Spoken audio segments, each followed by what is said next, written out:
The old wash behind our ranch was usually bone dry, a dusty scar through the Arizona landscape. But when the monsoon skies turned that bruised, purple-gray, it became a raging river. That's why Grandpa built the storm shelter down there, dug into the side of the wash wall, a solid concrete box to wait out the flash floods. He said it was safer than the house. I'm not so sure anymore. I was 12 the summer it happened. The air got heavy, thick, with the smell of rain and wet creosote. Dad's eyes were fixed on the horizon. Get to the shelter, son. Now, he said, his voice tight. Take the radio. I'll be right behind you after I get the horses in. I didn't argue. I grabbed the old hand-crank radio, a gallon of water, and scrambled down the crumbling bank into the wash. The wind was already howling, whipping sand into my eyes. I fumbled with the heavy steel door of the shelter, the metal, cool and damp. It swung open with a groan, and I slipped inside, pulling it shut against the rising roar of the storm. The inside was small, smelling of damp earth and concrete. There was a wooden bench, a shelf with some dusty canned food, and an old lantern. I lit the lantern, its warm glow pushing back the absolute darkness. The first fat drops of rain began to hammer on the steel door. Then, the real flood began. It wasn't just rain, it was a wall of water, a freight train of sound. The shelter shuddered. I huddled on the bench, cranking the radio, listening to the static-filled weather reports. An hour passed. Then two. The storm was supposed to have moved on by now, but the roar outside only seemed to get louder. Where was Dad? I started to worry, a cold knot tightening in my stomach. I called for him, my voice swallowed by the storm. Nothing. I was about to risk opening the door when I heard it. A sound that didn't belong. It was a scratching, slow, deliberate. Scrape, scrape, scrape. It was coming from the wall opposite the door, the one buried deepest in the earth. My blood ran cold. It was impossible. That wall was backed by 20 feet of solid rock and dirt. I froze, straining to listen over the torrent outside. Scrape. Scrape. Pause, scrape. It was methodical. Rhythmic.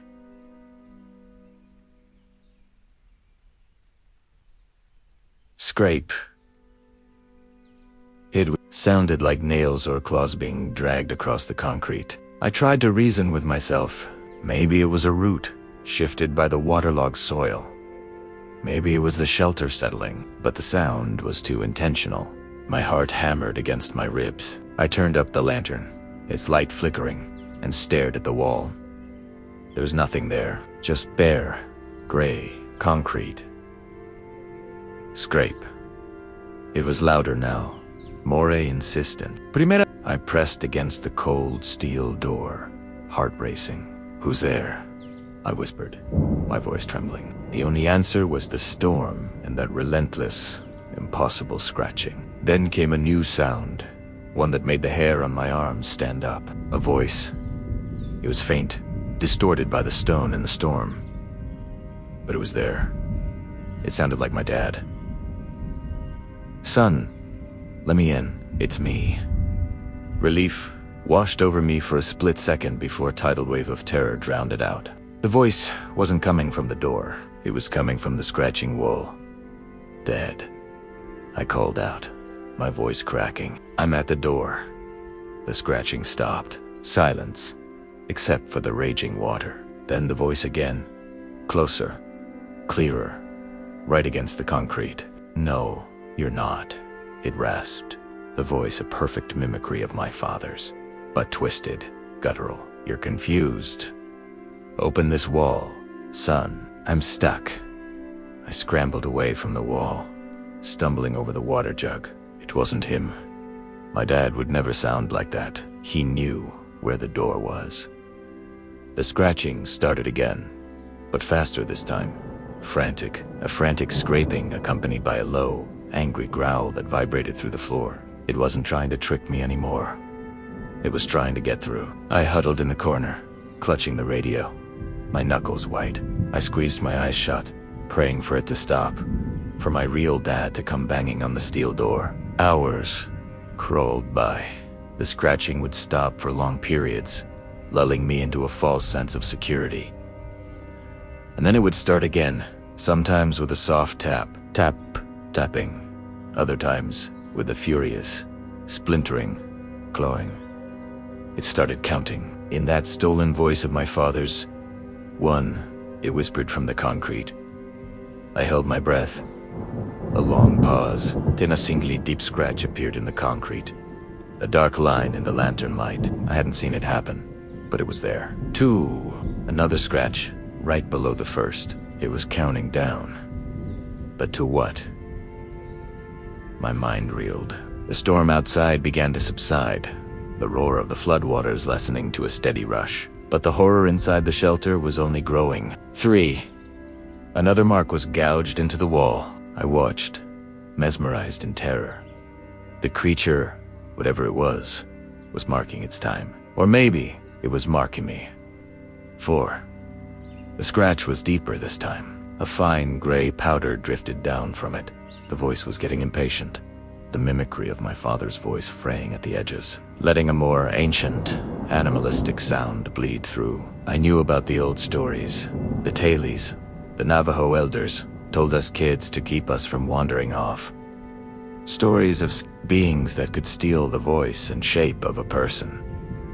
Beings of pure malice. I had always dismissed them as campfire tailies. Not anymore. 5. The clawing was frenzied. Chips of concrete flew from the wall. I could see a network of cracks spreading from the 5 vertical lines it had carved. Suddenly, a heavy banging on the steel door. Son! Michael? Are you in there? It was my dad's voice. His real voice. Full of worry. Coming from the right place. Dad! I screamed, scrambling to the door. Don't open it! The voice from the wall shrieked, the sound of pure fury. The scratching became a deafening, desperate assault on the concrete. Michael, stand back from the door. My dad yelled from outside. I heard the sound of heavy metal scraping against the frame. He was trying to pry it open. The shelter was sealed from the inside.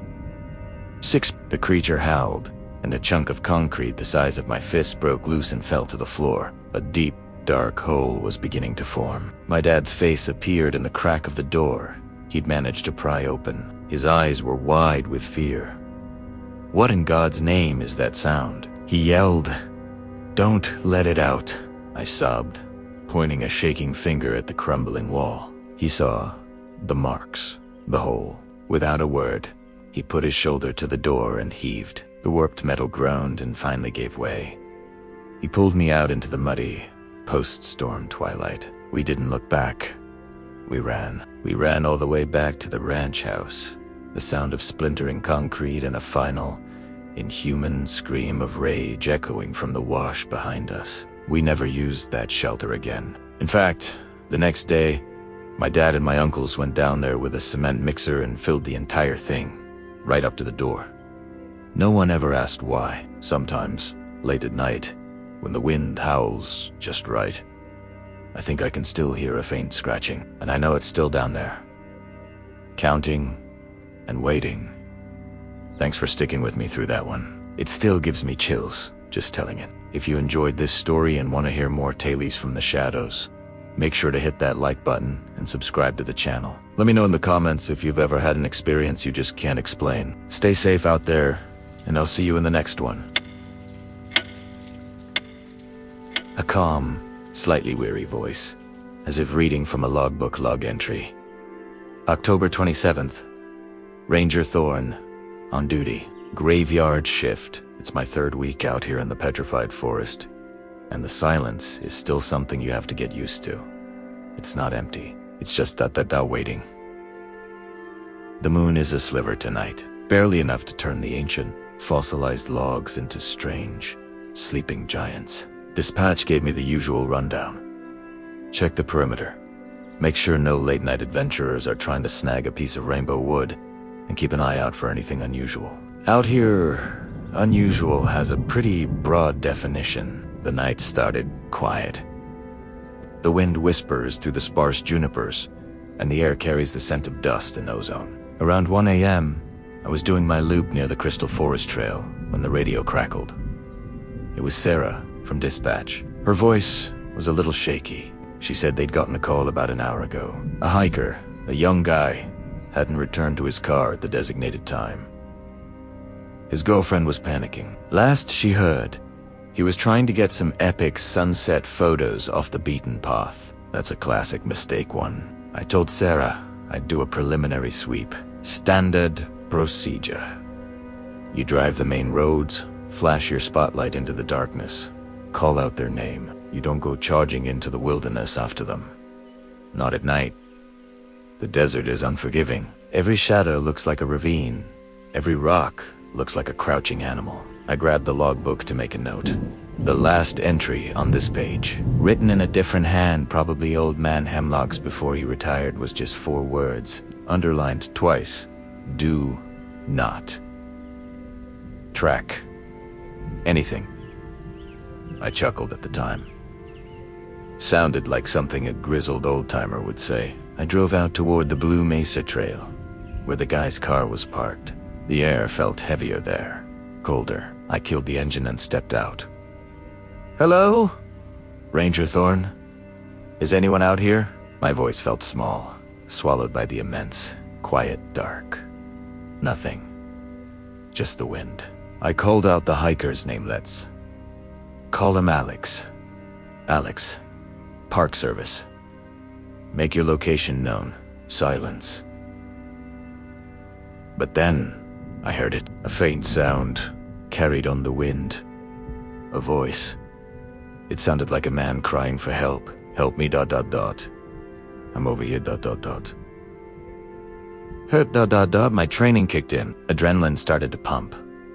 The voice was weak, but it was clear. It seemed to be coming from a wash about 100 yards off the road. I grabbed my high-lumen flashlight and my med kit. Every instinct told me to go. Someone was hurt. But then, Hemlock's warning echoed in my mind. Do not track anything. It felt stupid a man needed help. Sarah, I've got a possible voice contact. I radioed in. Sounds like our guy.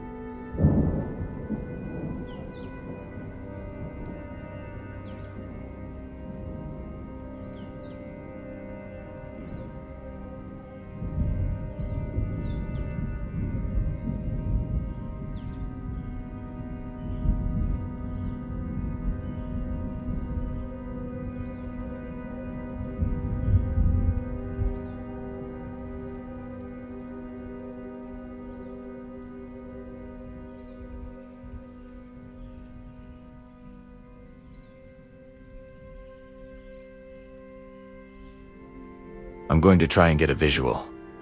Before she could respond, the voice called out again, closer this time. Please, ... my leg. I think it's broken. It had a strange quality to it now, a little too high-pitched, a little too ... rehearsed, like someone imitating a person in pain. My hand froze on the truck's door handle. That's when my spotlight caught something. 2 points of light, low to the ground, just at the edge of the wash. Animal eyes. Coyote, probably, but they weren't yellow or green. They were a piercing, intelligent blue, and they were watching me. They didn't blink. The voice called out again, from the asterisk, same exact spot. Asterisk is the eyes. Can't you see me? I'm right here. A chill, cold and sharp, went straight down my spine. That wasn't a man. I slowly backed away, got into the truck, and locked the doors. My heart was hammering against my ribs like a trapped bird. I radioed Sarah. Sarah, disregard. Full salam. I'm returning to the main road. Thorn, are you okay? You sound... Dot. I'm fine. I cut her off. Just the wind playing tricks. I knew she wouldn't buy it, but I didn't know what else to say. How do you tell dispatch you think you just heard a coyote mimic a human voice perfectly? As I started the engine and put the truck in drive, I looked back toward the wash. The blue eyes were gone, but standing where they had been was a figure. It was tall, impossibly thin, and silhouetted against the rock. It was too dark to see details, but it wasn't shaped right. Its limbs were too long, its posture all wrong. It just stood there, watching me leave. It didn't move a muscle, it just watched. I spent the rest of the night driving the paved loops, my eyes glued to the mirrors. Every shadow seemed to twist and reform into that tall, wrong shape. The desert no longer felt empty. It felt occupied. I thought about the missing hiker, Alex. I thought about him being out there with ... that the help me calls didn't come again. The silence that followed was somehow worse. When the sun finally started to bleed over the horizon, painting the petrified logs in hues of orange and pink, it didn't bring relief. It just felt like a temporary reprieve. Search and rescue arrived at dawn. They found Alex's camera first, smashed at the bottom of a shallow ravine. They didn't find him. Not that day, not the next. He just vanished. Later that week, I was looking through some old incident reports in the station. I found one from Hemlock's time, about a decade ago. Another missing person, a tourist who wandered off. In the margins, Hemlock had scribbled a note. Heard it again, the voice that calls for help. Stayed in the truck, warned the new kid not to follow sounds at night. Beneath it, he'd written the same 4 words I saw in the logbook. Do not track anything. I don't know what's out there in the painted darkness of this forest. The Navajo have stories, of course. Stories about things that can wear a man's voice, like a coat. Things that can change their shape and lure you away from the safety of the firelight. They say you should never answer a voice you don't recognize in the wilderness, especially at night. I understand that now. This place is ancient, and it holds ancient things. And some things are best left unfound. I'm requesting a transfer tomorrow. Thanks for tuning in to this log entry. If you felt that chill down your spine, hit that like button and subscribe for more tailies from the graveyard shift. Stay safe out there, and always stay on the trail. The desert has a way of playing tricks on your mind, especially at night. The vast emptiness, the way sound travels for miles, it makes you question what's real. But what I experienced out on Cedar Mesa wasn't a trick of the mind. It was something else entirely. Something ancient and hungry. My buddy, Liam, and I had been planning this trip for months. A week of pure unadulterated backcountry camping in Utah. No cell service, no people, just us, the stars, and the towering red rock formations that have stood sentinel for millennia. The first few days were incredible. We hiked canyons, carved by time, discovered hidden arches, and felt like the last 2 people on Earth. By the 5th night, we'd set up camp in a small, sheltered alcove at the base of a massive butte. The air was getting colder, a crisp autumn chill that bit at our exposed skin, so we built a healthy campfire. The flames danced, casting long, flickering shadows that seemed to have a life of their own. We were cooking sausages on sticks, laughing about some stupid thing that happened back in college. The fire crackled, a comforting sound in the immense silence of the desert. That's when Liam suddenly stopped, his sausage drooping towards the coals. He was staring intently at something just beyond the ring of firelight. "What is it?" I asked, my own laughter dying in my throat. He didn't answer right away.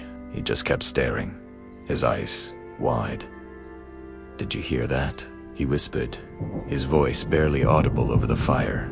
I strained my ears, listening to the vast, empty quiet. Hear what? The wind. A light breeze was rustling the sparse juniper trees nearby. "No," he said, shaking his head slowly. It sounded like someone whistling, but it was weird. Off-key. Backward. Almost. I listened again, but there was nothing. Probably just a bird. Man. or the wind in a weird rock formation. You're getting spooked. I tried to keep my tone light, but an involuntary shiver ran down my spine. The desert at night can do that to you. Every sound is amplified, every shadow a potential threat. We sat in silence for a few minutes. The easy camaraderie was gone, replaced by a tense watchfulness. I tried to dismiss it, to go back to our conversation, but the feeling of being watched was now a palpable presence. It was like a weight pressing in on us from the darkness beyond the fire. Then we both heard it.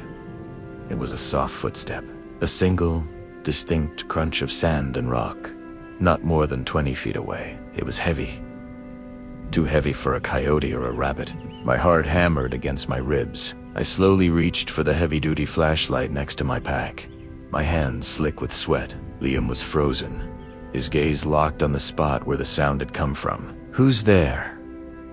I called out, my voice sounding thin and shaky. Silence.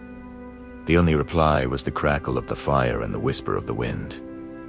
I told myself it had to be a deer, a mule deer, maybe. They're big, they can be clumsy. But why would it be so close to our fire?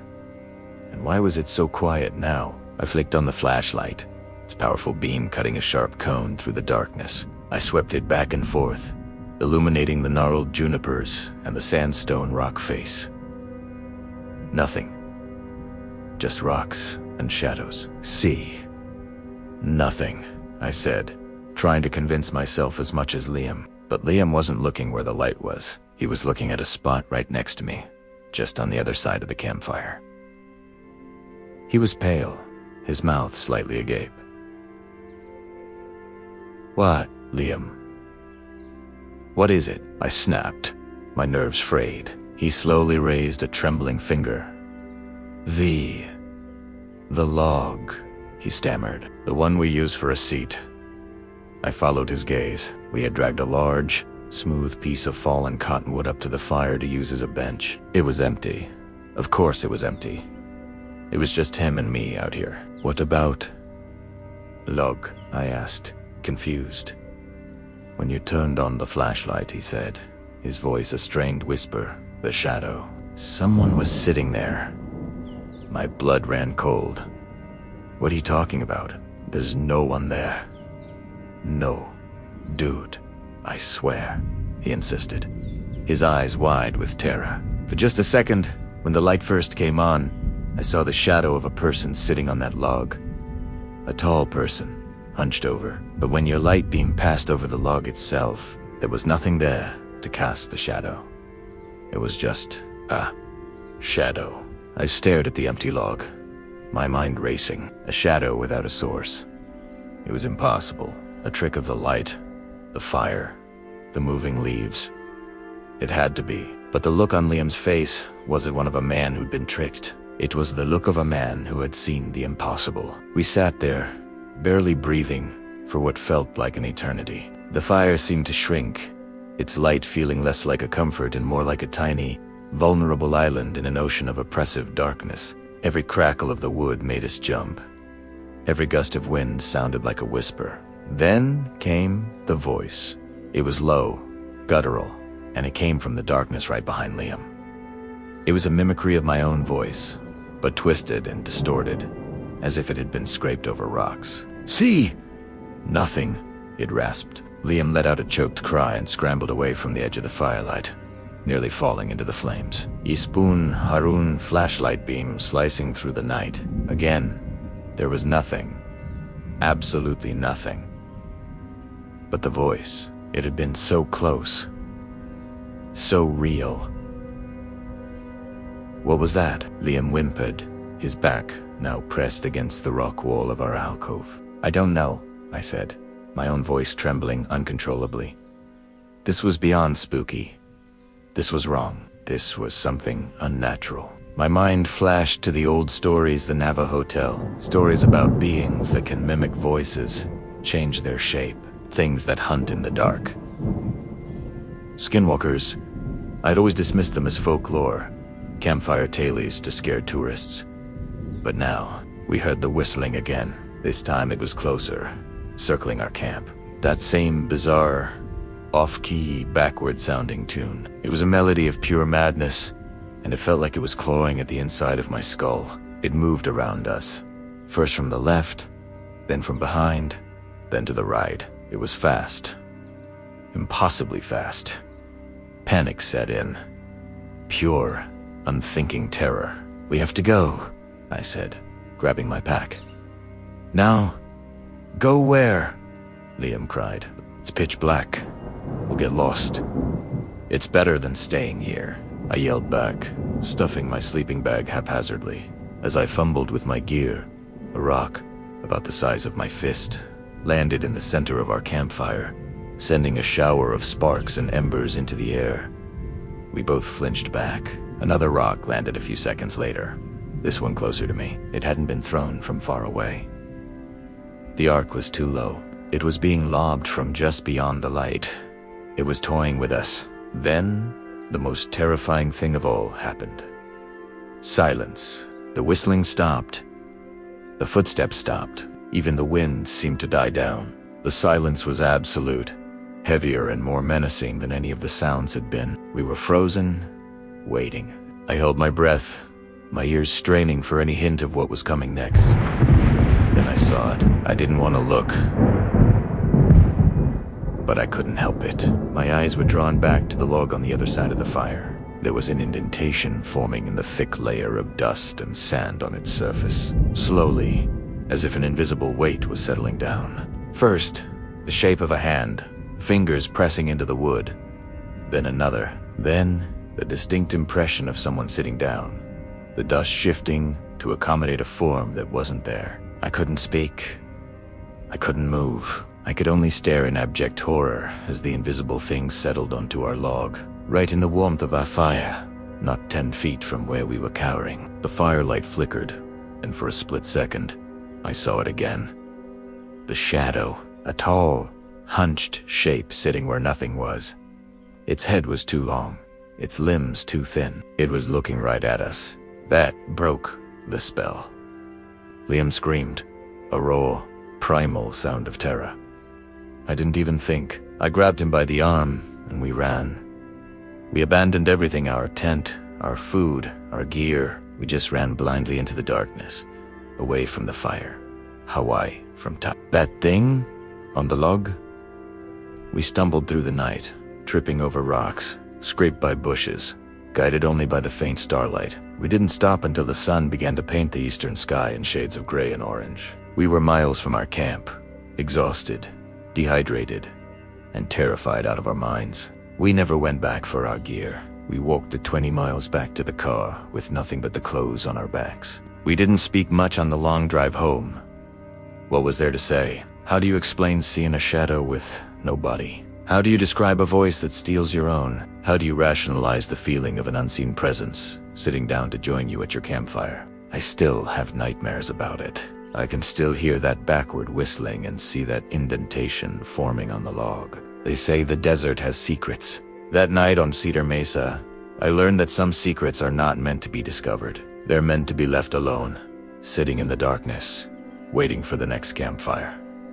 Thanks for listening to my story. If you've ever experienced anything like this, let me know in the comments below. And if you enjoyed this, please consider liking the video and subscribing to the channel for more unsettling tales. Stay safe out there. You ever get that feeling, deep in your gut, that you're not supposed to be somewhere? A primal warning that your brain just can't quite process. I should have listened to mine. My name is Leo, and I used to be what you'd call an amateur geologist, a rock hound. My passion was the deserts of the Southwest, specifically the intricate beauty of slot canyons. There was one deep in unmarked Navajo territory that became my obsession. The locals called it the Silent Flute, a name that sounded more poetic than ominous. They warned me away, with tight-lipped smiles and eyes that held a story they wouldn't share. They spoke of old things that slept in the rock. But I was arrogant. I saw only sandstone, wind, and time. The hike in was brutal, a full day under a punishing sun. But when I finally squeezed through the narrow entrance, the world changed. The heat vanished, replaced by a cool, still air. The light filtered down from above, painting the twisting canyon walls in shades of orange. purple, and deep crimson. It was breathtaking. A cathedral carved by water and time. I felt a sense of reverence, but also a sense of being watched. I shook it off as paranoia. In a place this ancient, you're bound to feel small. I set up my small camp on a sandy bank, planning to spend 2 days photographing the light as it moved through the canyon. The silence was absolute. Not a bird, not an insect, just the whisper of the wind at the canyon's entrance, miles away. That first night, as darkness filled the canyon like black water, I heard it. A single, clear note. It was beautiful, melodic, almost like a woman's singing. It echoed down the canyon, pure and haunting. I grabbed my flashlight, my heart thumping. The sound seemed to come from everywhere and nowhere at once. Then, another note, and another, forming a simple, hypnotic melody. I was more curious than scared. I called out, "Hello? Is someone there?" The singing stopped. The silence that followed was heavier than before. I waited, listening, for what felt like an hour. Nothing. I convinced myself it was the wind, playing tricks, a natural resonance in the rock. It had to be. I crawled into my sleeping bag, but sleep wouldn't come. Every shadow seemed to shift and dance at the edge of my firelight. The second day was stranger. I explored deeper, my camera clicking away, but the feeling of being watched intensified. I'd round a corner and feel a sudden cold spot. I'd see movement out of the corner of my eye, but when I'd turn, there was only rock. The air grew heavy, charged with static. That evening, I was packing up, ready to leave at first light. That's when the singing started again. The same beautiful, lonely melody, but this time, it was different. After the melody finished, a voice, soft and clear, echoed through the canyon. 10. It was a woman's voice, calm / unhurried. It sounded so close. My blood ran cold. I yelled out again, "Who's there?" This isn't funny. The only reply was the echo of my own voice, and then, a few moments later, the same calm voice. 9. I scrambled for my gear, my hands shaking so badly I could barely zip my pack. This was wrong. This was all wrong. The locals' warnings, the old things, it all came rushing back. I had to get out. I clicked on my headlamp, its beam cutting a frantic path through the suffocating darkness. 8. The voice was closer now. It sounded like it was just around the next bend. I started running, stumbling over rocks, my pack bouncing painfully on my back. The canyon walls seemed to press in on me, suffocating me. 7. I could hear something else. A faint, dry scratching sound. The sound of claws on stone. It was keeping pace with me, just out of sight in the winding darkness behind me. Panic gave me a burst of adrenaline. I ran harder, my lungs burning, my only thought to reach the canyon entrance. 6. The scratching was louder. Closer. I risked a glance back. In the split-second sweep of my headlamp, I saw it. It wasn't human. It was tall and unnervingly thin, its limbs too long, its joints bending at impossible angles. Its skin was the color of dry clay, stretched tight over a skeletal frame. But the face, it had no face. Who's the smooth blank surface where a face should be? I screamed, a raw, ragged sound that was swallowed by the stone. 5. I fell, my knee smashing into a rock. Pain shot up my leg, but fear was a stronger force. I crawled, dragging my pack, scrambling on all fours like a panicked animal. The scratching was right behind me. I could smell it now, a scent of dust, decay, and something ancient and predatory. 4. The voice wasn't just in the canyon anymore. It was in my head. It was a siren's call and a death knell all at once. The creature behind me wasn't just hunting me. It was performing a ritual. The countdown wasn't for me. It was for Asterisk. This was a countdown to its transformation. It's feeding. The locals didn't call it a skinwalker for nothing. It needed a new skin. My skin. 3. I saw a sliver of starry sky ahead, the entrance. It was maybe 100 yards away. I abandoned my pack and pushed myself up, ignoring the screaming pain in my leg. I limped, hopped, and ran, propelled by sheer terror. The scratching sound was replaced by a low, guttural growl. It was done playing. 2. I threw myself through the narrow opening, tumbling out onto the desert floor under the cold light of the moon. I didn't stop. I scrambled to my feet and ran, not daring to look back. Behind me, from the mouth of the canyon, I heard the final number. No longer a calm voice, but a shriek of rage and frustration that tore through the night. 1. Then, an unearthly howl echoed from the depths of the canyon. The sound of pure hatred and thwarted hunger. It was a sound that no known animal could ever make. I ran all night. I didn't stop until the sun rose and I stumbled onto a dirt road, where a rancher found me, dehydrated and babbling. I never told him the full story. Who would believe me?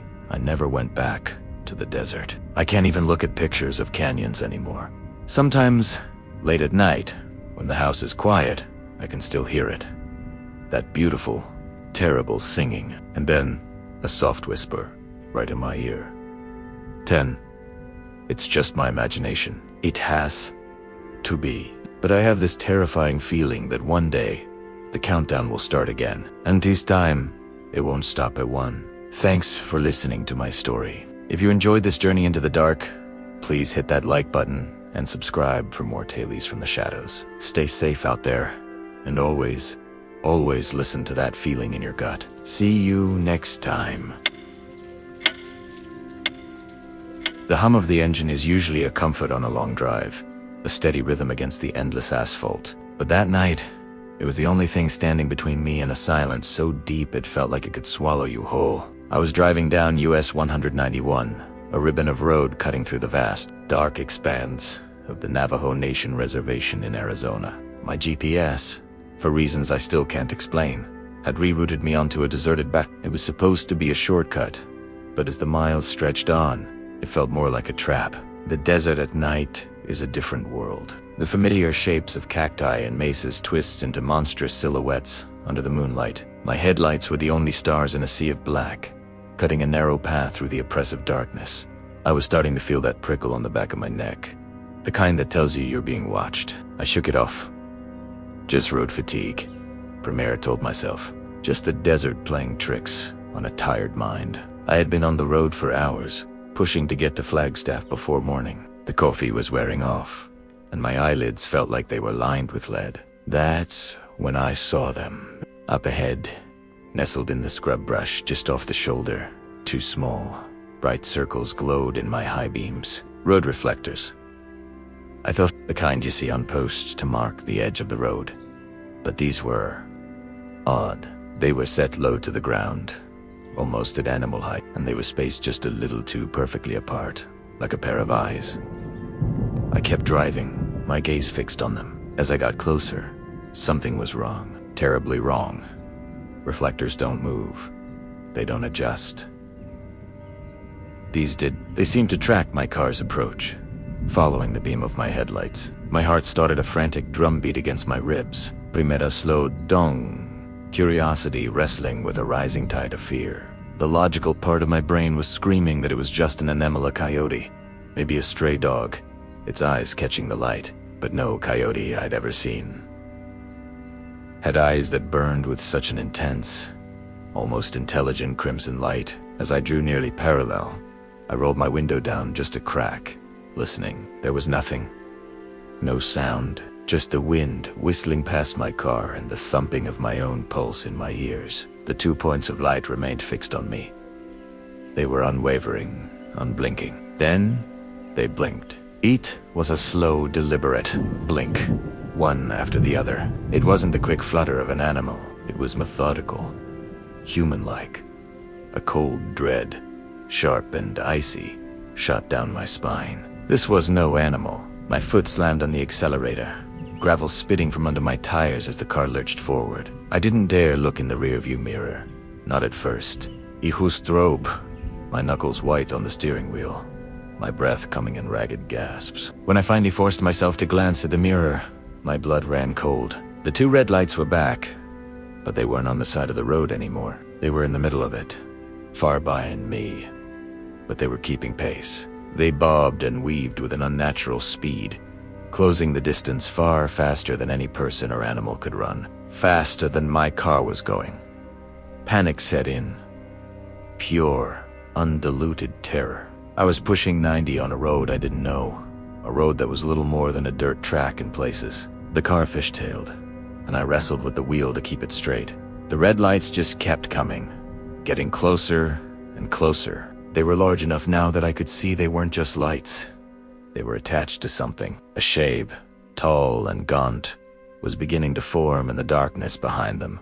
A lanky, disjointed figure that moved with a horrifying, jerky gait. It was running on two legs, but its limbs were too long, its movements too wrong. It was like watching a marionette being controlled by a madman.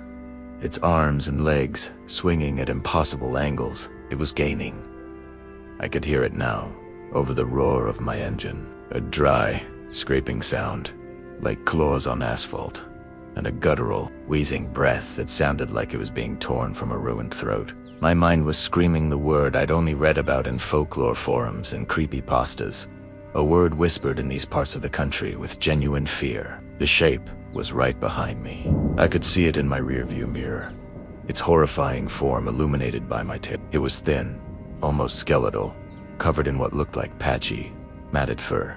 But its face. Its face was a warped, elongated mockery of a human's, with a gaping mouth and those two burning, malevolent eyes. It raised a long, spindly arm, and for a terrifying second, I thought it was going to reach right through the rear window. Then I saw the turn, a small, barely visible sign pointing back towards the main highway. I didn't hesitate. I wrenched the wheel, the tires screaming in protest as I took the corner way too fast. The car slid, almost spinning out, but I corrected, my foot never leaving the accelerator. I risked another look in the mirror. The creature had stopped. It stood at the intersection, a tall, dark silhouette against the desert landscape. It just stood there, watching me go. The red eyes burned into me, even from that distance.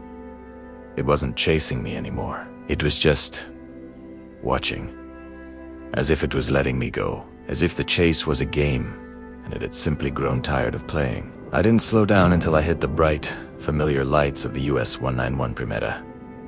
Pulled over, my body shaking so violently I could barely breathe.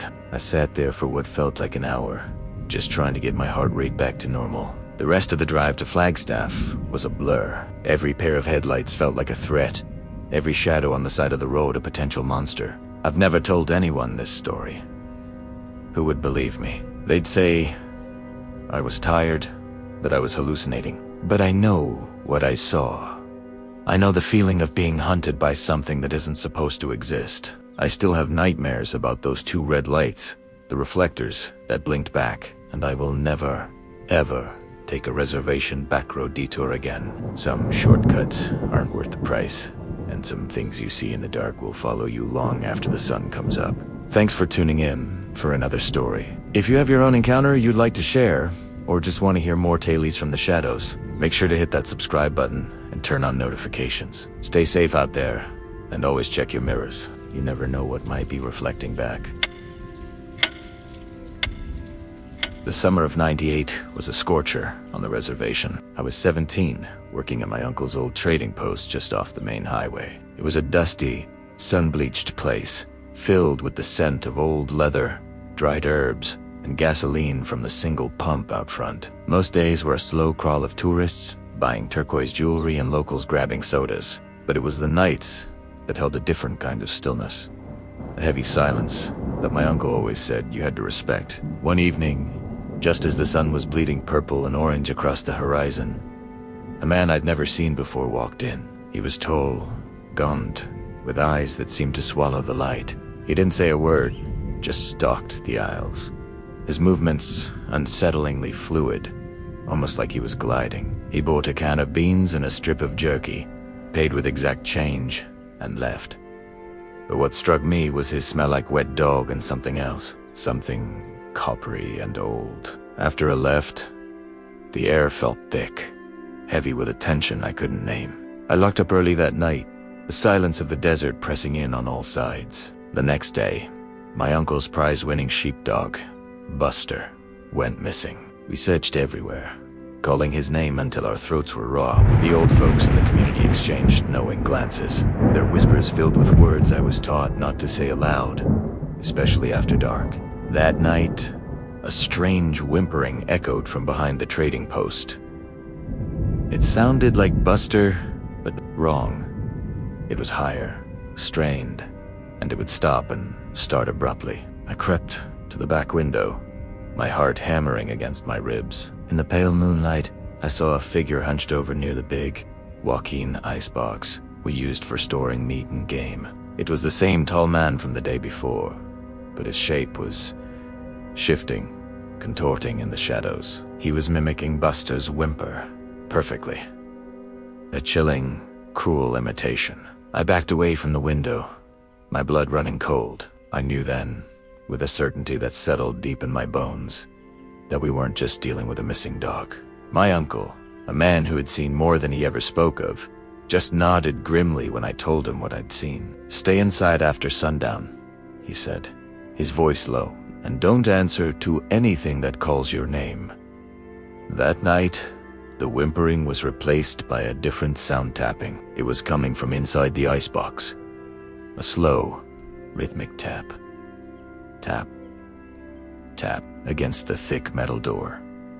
But that was impossible. The icebox was empty, and my uncle had secured it with a heavy-duty padlock that afternoon after I told him my story. He'd even said, "Nothing gets in, and nothing gets out." The tapping grew more insistent. Tap. Tap. Tap.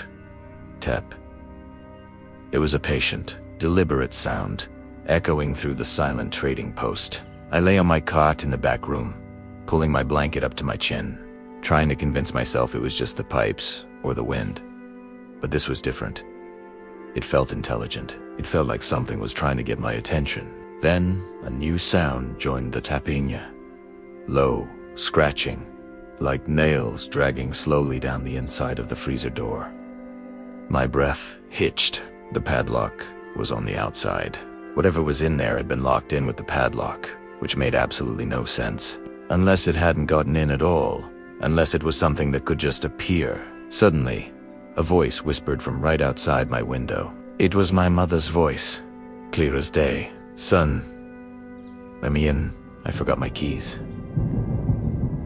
My heart stopped. My mother lived 50 miles away. I squeezed my eyes shut, reciting the one prayer my grandmother had taught me for protection. The voice came again, sweeter this time, pleading. "Please, honey, it's cold out here." I didn't move. I didn't breathe. The silence stretched on, thick and suffocating. Then, the tapping from the icebox started again. Faster this time, frantic. Tap, tap, tap, tap, tap. It was an angry, demanding sound, and interwoven with it, I could hear that terrible, high-pitched whimper, the one that sounded like Buster but wasn't. I must have passed out from sheer terror, because the next thing I knew, the sun was streaming through the window. The trading post was silent. I crept out of the back room, my legs shaking.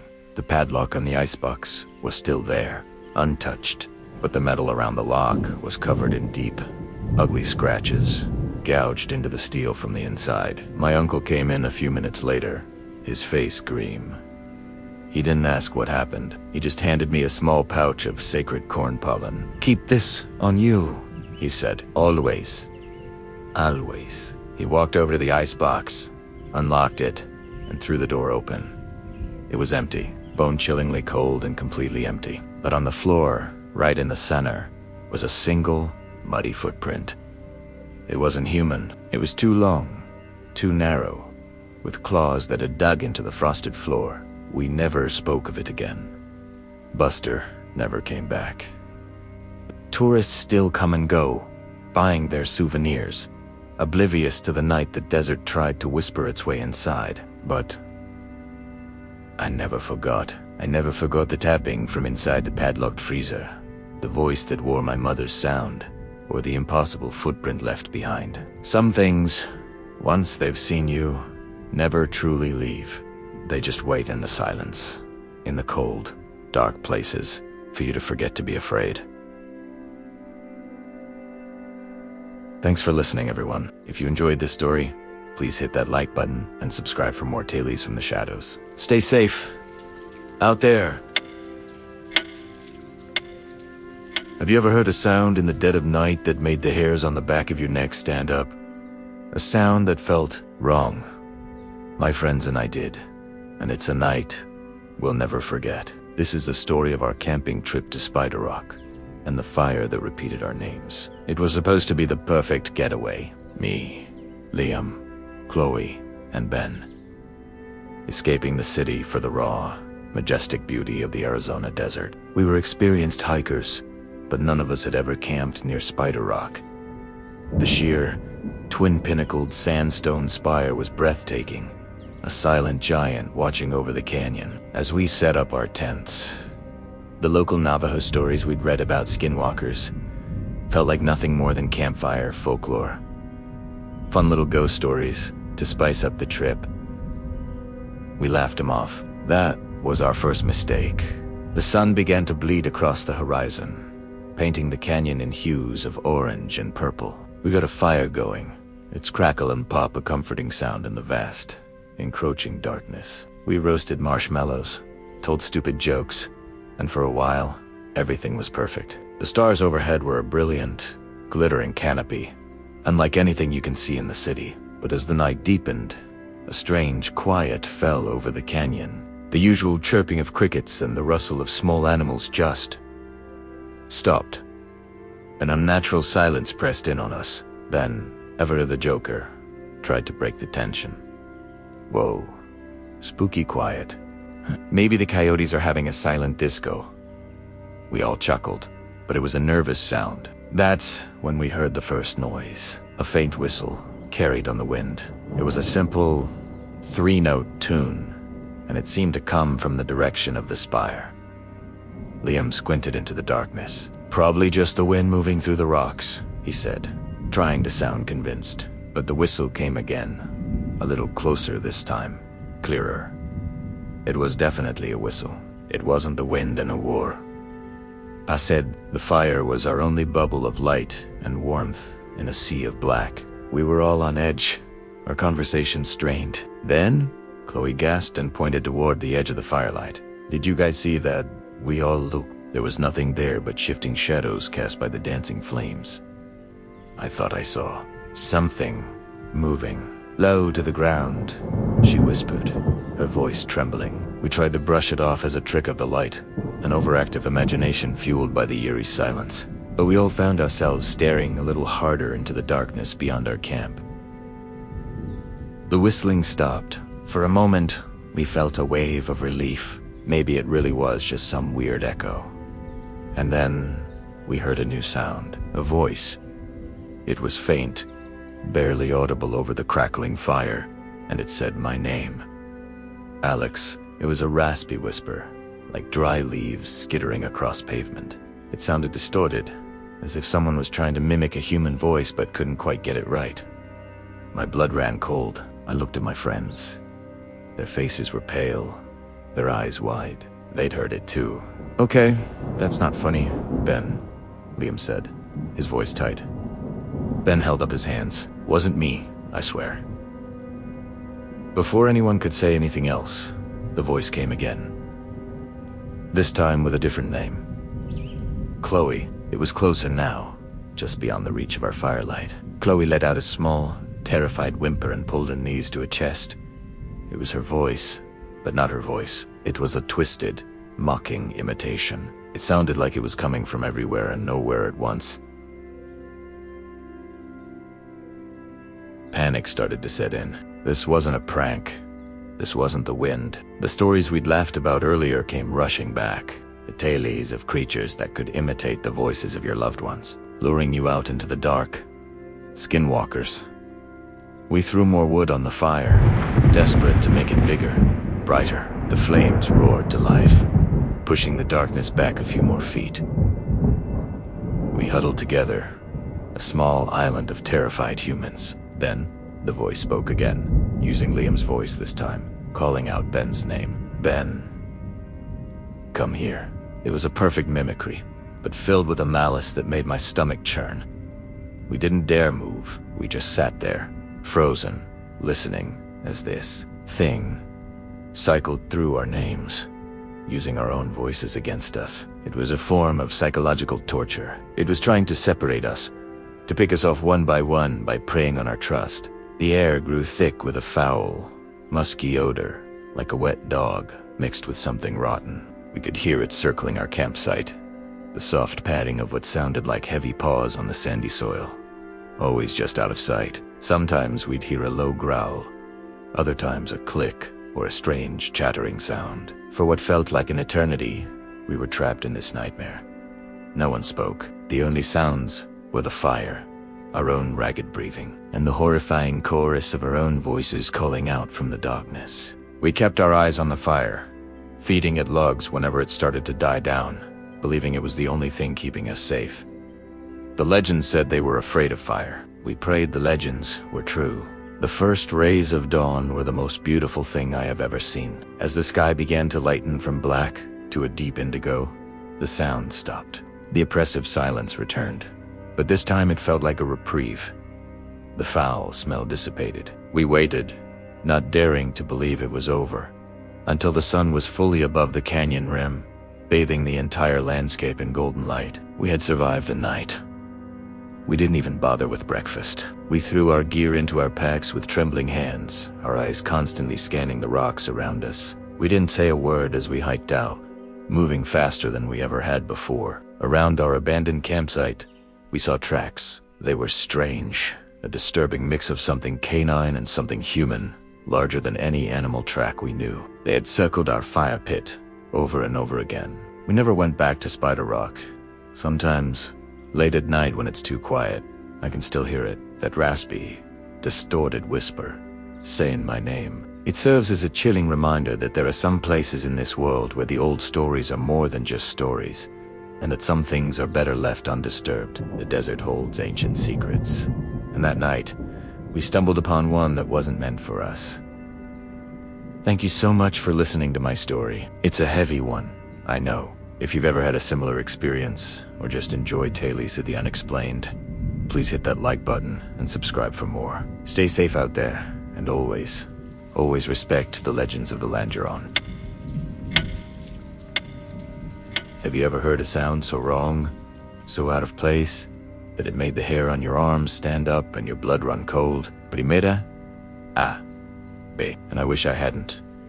It was the sound that led me into the heart of a nightmare, deep beneath the Arizona desert, in a place where the earth itself holds its breath. It all started with a bet. My buddy, Leo, and I were urban explorers, or at least, that's what we called ourselves. We are mostly just bored 20-somethings looking for a thrill. We'd heard whispers about the old Black Mesa uranium mine, abandoned since the 70s. The place was a local legend, not just for the radiation warnings plastered all over the fence, but for the stories. Tales of prospectors who went in and never came out, of strange lights in the sky above the entrance, and of whispers carried on the wind. Old Navajo folks in the nearby town would just shake their heads and mutter. Some places are best left to the dust. Leo, of course, thought it was all a big joke. He found an old map online, a supposed layout of the upper levels. $100 says we can get to the main elevator shaft and back in under 3 hours. He'd challenged me, grinning like an idiot. I was hesitant, but the lure of adventure and proving Leo wrong for once was too strong. So, last Saturday, under the pale light of a sliver moon, we cut a hole in the chain link fence. The air that hit us from the mine's gaping maw was stale and cold, carrying the faint, metallic temps of decay. It was like the earth that exhaled a lungful of ancient secrets. We clicked on our headlamps, their beams cutting sharp cones through the oppressive darkness. The entrance tunnel was wide, reinforced with thick wooden beams and rusting steel. Our boots crunched on gravel and dust that hadn't been disturbed in decades. The silence was the first thing that got to me. It wasn't just quiet. It was a heavy, suffocating silence, as if the very air was too dense for sound to travel. We pushed deeper. The map was surprisingly accurate. We passed collapsed side tunnels and derelict ore carts. Frozen in time. Graffiti from other explorers, most of it years old, covered the walls. "Don't look back," one scroll warned. Leo just laughed and took a picture. About an hour in, we found what we were looking for. The main vertical shaft, a black hole that plunged into the planet's guts. A rickety-looking cage lift hung suspended by thick, rusted cables. This was our goal. "See? Easy peasy," Leo said, his voice echoing unnaturally in the vast chamber. He was about to suggest we head back when we heard it. It started faint, a low, mournful hum that seemed to come from everywhere at once. It wasn't mechanical. It wasn't human.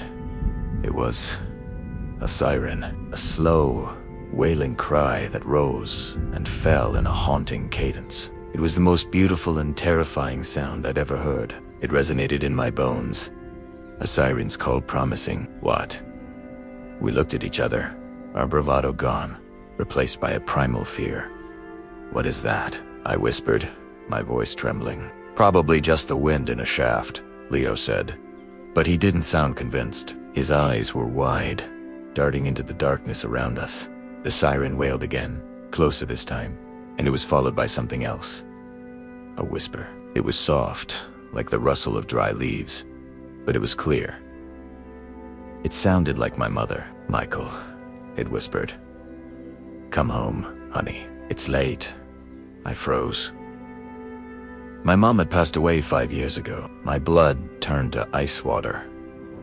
I looked at Leo, whose face was a mask of pure terror. "Did you hear that?" He nodded slowly, his Adam's apple bobbing. It sounded like my dad," he choked out.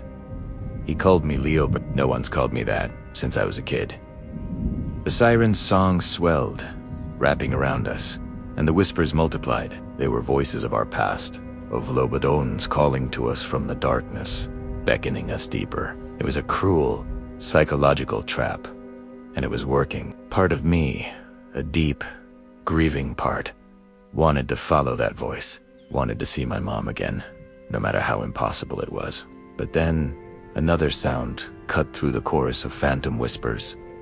A scratching. It was the sound of claws on rock, coming from a tunnel just to our left. It was a rhythmic, deliberate sound. Scrape, scrape, scrape. And then, a low growl that was nothing human. It was guttural, predatory. "We need to go." "No," I said, grabbing Leo's arm. The spell was broken, replaced by sheer, undiluted panic. We turned and ran, our headlamps bouncing wildly, painting chaotic strobes of light and shadow on the tunnel walls. The siren faded, but the scratching grew louder, closer. It was keeping pace with us. We could hear it, just behind us in the dark, a frantic skittering that was impossibly fast.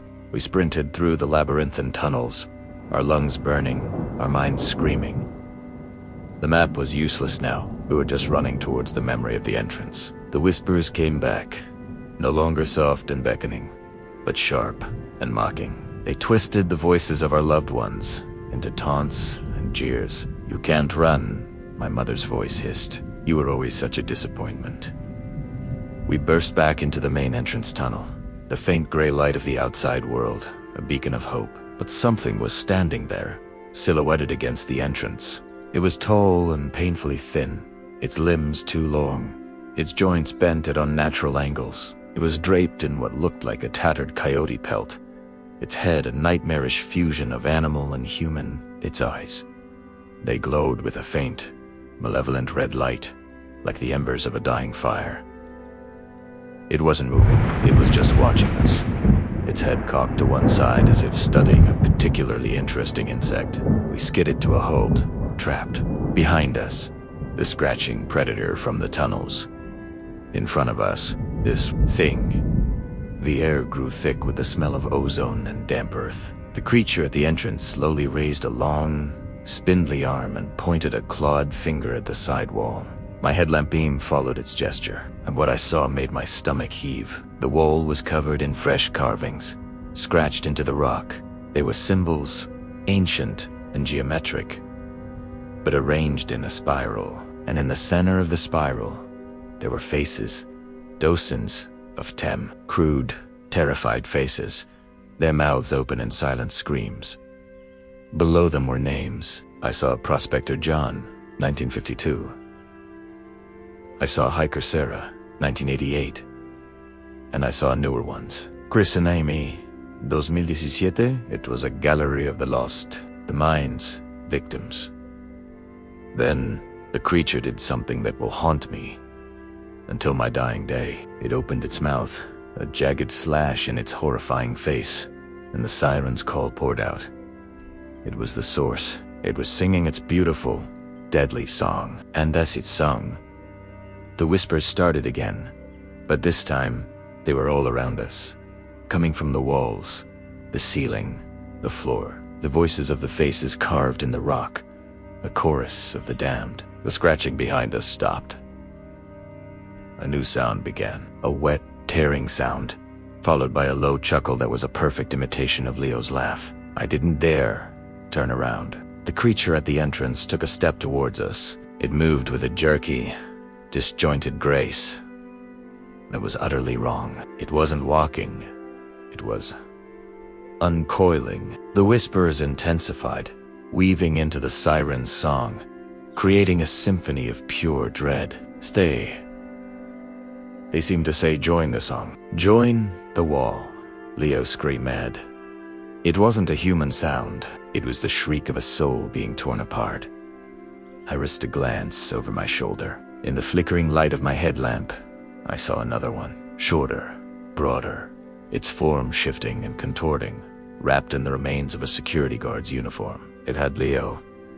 Its claws were buried in his shoulder, and as I watched, its face began to melt and reshape itself, morphing into a twisted, screaming caricature of Leo's own face. I didn't think.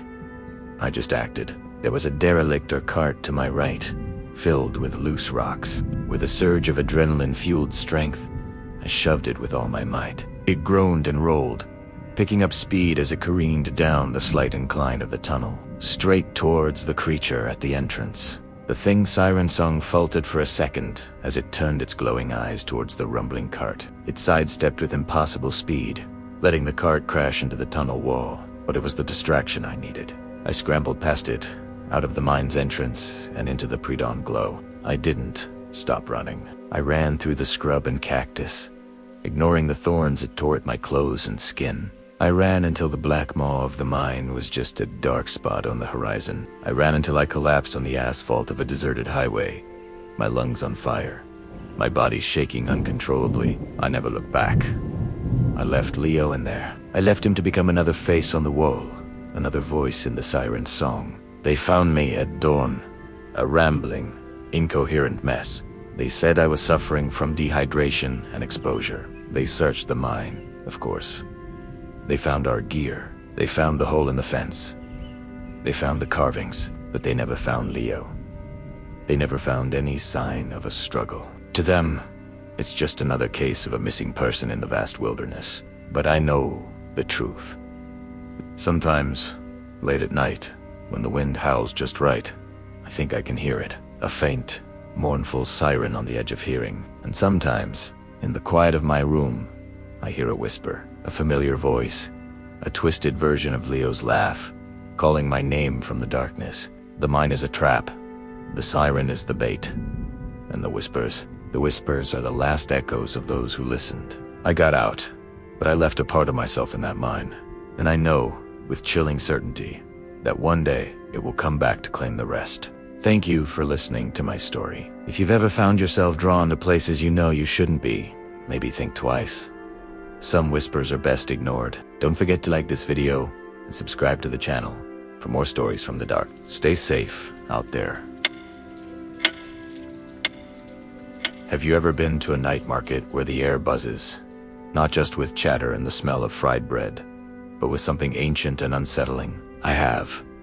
And I'll never forget the night I went to the Shiprock night market and met the vendor who sold voices. It was one of those late autumn evenings, New Mexico, where the desert air turns sharp the moment the sun dips below the horizon. The market was a kaleidoscope of light and sound, a welcome island of warmth in the vast, dark expanse of the Navajo Nation. My cousin, Thomas, and I were there for the free bread and the gossip, weaving through crowds of families and tourists. That's when we saw it. Tucked away at the far edge of the market, where the cheerful lantern light barely reached, was a stall unlike any other. Most vendors had brightly lit tents, overflowing with silver jewelry, vibrant rugs, and the delicious aroma of mutton stew. This one was different. It was just a simple, dark wood table under a tattered canvas awning, lit by a single, flickering oil lamp. Behind the table sat a man, or what I thought was a man. His face was lost in the deep shadows cast by a wide-brimmed hat, but his hands were what caught my eye. They were long and unnaturally thin, resting on a collection of small, intricately carved wooden boxers. Thomas, ever the skeptic, nudged me. Look at this guy. Probably selling snake oil. But I was drawn in. Curiosity is a powerful thing, and sometimes it's a dangerous thing. As we got closer, a strange silence seemed to fall around us. The lively noise of the market faded into a dull hum, as if we'd stepped into a pocket of dead air. The man didn't look up as we approached. "Looking for something special?" he asked. His voice was a low, raspy whisper like dry leaves skittering across pavement. It seemed to come from everywhere and nowhere at once. On tea table beside the wooden boxers were several old, leather-bound journals and a few clay pots filled with what looked like sand and feathers. "What are you selling?" I asked, my voice sounding small and thin and the strange quiet. He finally lifted his head slightly, and the lamplight caught his eyes. They weren't normal. They seemed to glow with a faint, predatory light, like a coyote's caught in headlights. He smiled, a slow, unsettling stretching of his lips that didn't reach his eyes. "Memories," he rasped. "Stories. Voices." Thomas scoffed. "Voices? What does that even mean?" The man ignored him, his glowing eyes fixed on me. "Every voice has a story. Every story has a power. I collect them." He tapped one of the small wooden boxers with a long, bony finger. "This one," he whispered, "holds the first cry of a newborn. This one," he tapped another. "The last words of a wise elder." A cold dread began to crawl up my spine. This wasn't a joke. This wasn't a show for tourists. The air was thick with an energy that felt wrong, ancient, and deeply predatory. I wanted to leave, to drag Thomas back into the light and noise of the market, but my feet felt rooted to the spot. "Let me show you," the man said, and his smile widened. He picked up a different box, one darker than the rest, and slowly lifted the lid. For a split second, nothing happened. Then, a sound filled the air. It was a laugh, a beautiful, melodic woman's laugh, full of joy and life. It was so real, so vibrant. It felt like she was standing right there beside us. I recognized it instantly. A knot of ice formed in my stomach. It was my grandmother's laugh. She had passed away 2 years ago. I stumbled back, my heart hammering against my ribs. How did you get that?" I stammered. The man's smile became a horrifying grin. "I told you. I collect them. People are so careless with their voices. They leave them everywhere, in the wind, on the phone, in the memories of others." Thomas, who had been pale and silent, finally found his voice.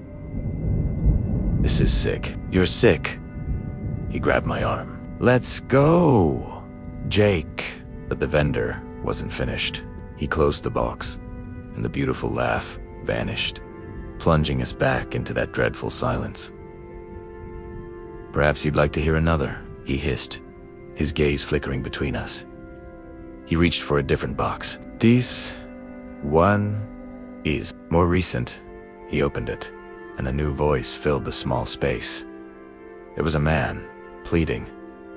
Please, just let me go. I have a family.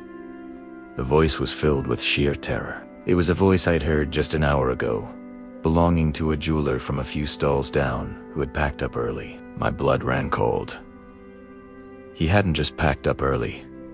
He was missing. That's when I understood.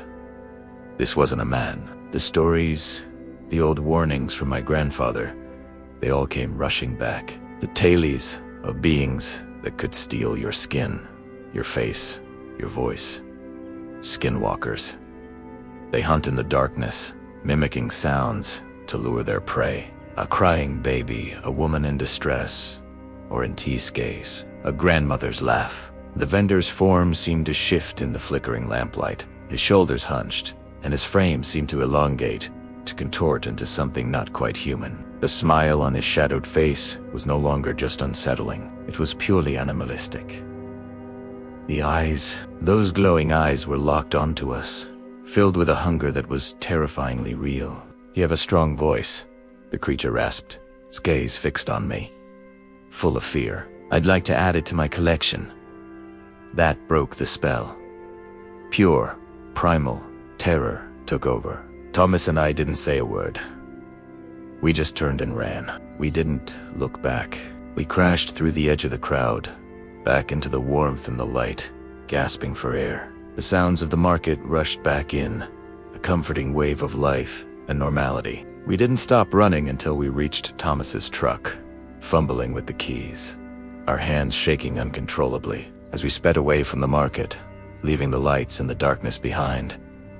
I risked a glance in the rearview mirror. The market was a shrinking blur of color, but for a fleeting moment, I thought I saw a tall, unnaturally thin figure standing at the edge of the desert, watching USA go, and I could have sworn I heard a faint, familiar sound on the wind, the sound of my grandmother's laugh, twisted into something cold and mocking.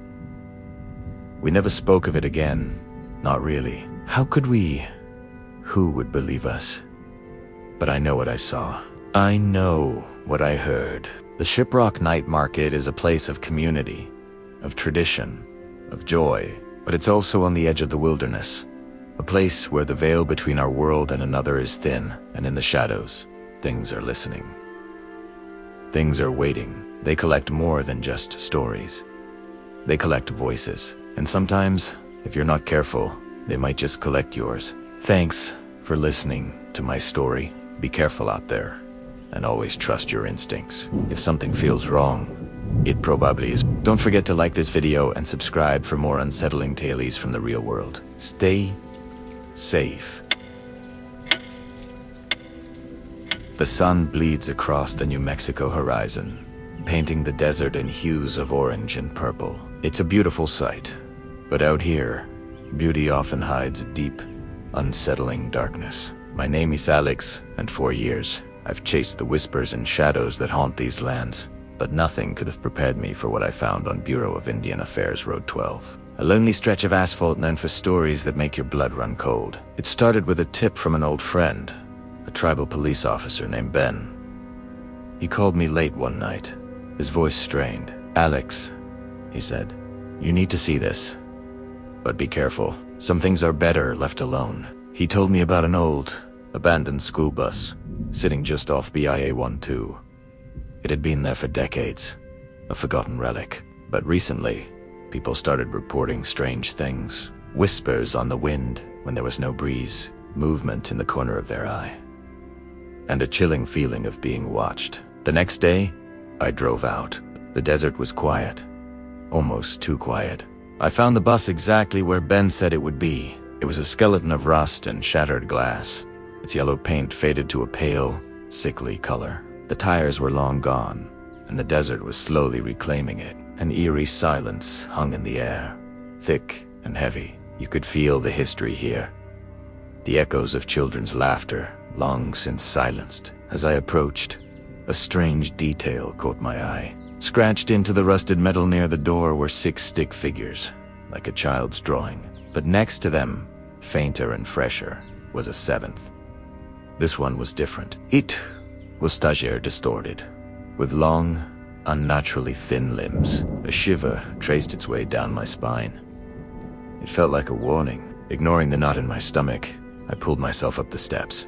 The inside was a disaster. The seats were torn, stuffing spilling out like dried guts. Dust motes danced in the slivers of light, cutting through the grime-caked windows. The air was stale, thick with the smell of rust and something else. Something faintly metallic and unsettling, like old blood. I began filming, my camera a small shield against the oppressive atmosphere. I counted the rows of seats.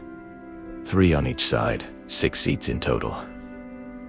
I remembered the drawings outside. 6 seats, 6 figures, but there was a 7th shadow. My mind kept returning to that disturbing image. As I moved deeper into the bus, the temperature dropped.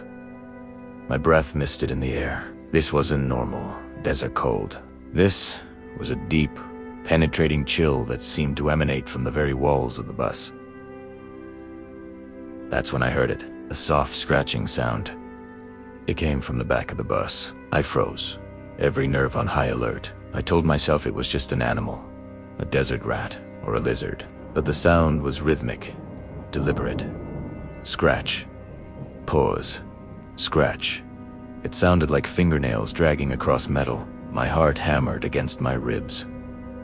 I slowly raised my camera, pointing it toward the rear of the bus. Through the viewfinder, I saw something that made my blood freeze. At the very back, in the last seat on the left, a shadow was moving. It wasn't a trick of the light. It detached itself from the deeper darkness, elongating and twisting. It was tall, and possibly thin, and its shape was horribly wrong. It didn't look human. The scratching stopped. The shadow just swayed. I couldn't breathe. My training, my skepticism, everything evaporated in that moment. I was face to face with pure, primal fear. The stories Ben told me, the whispers of the Navajo elders, all crashed down on me. Skinwalker.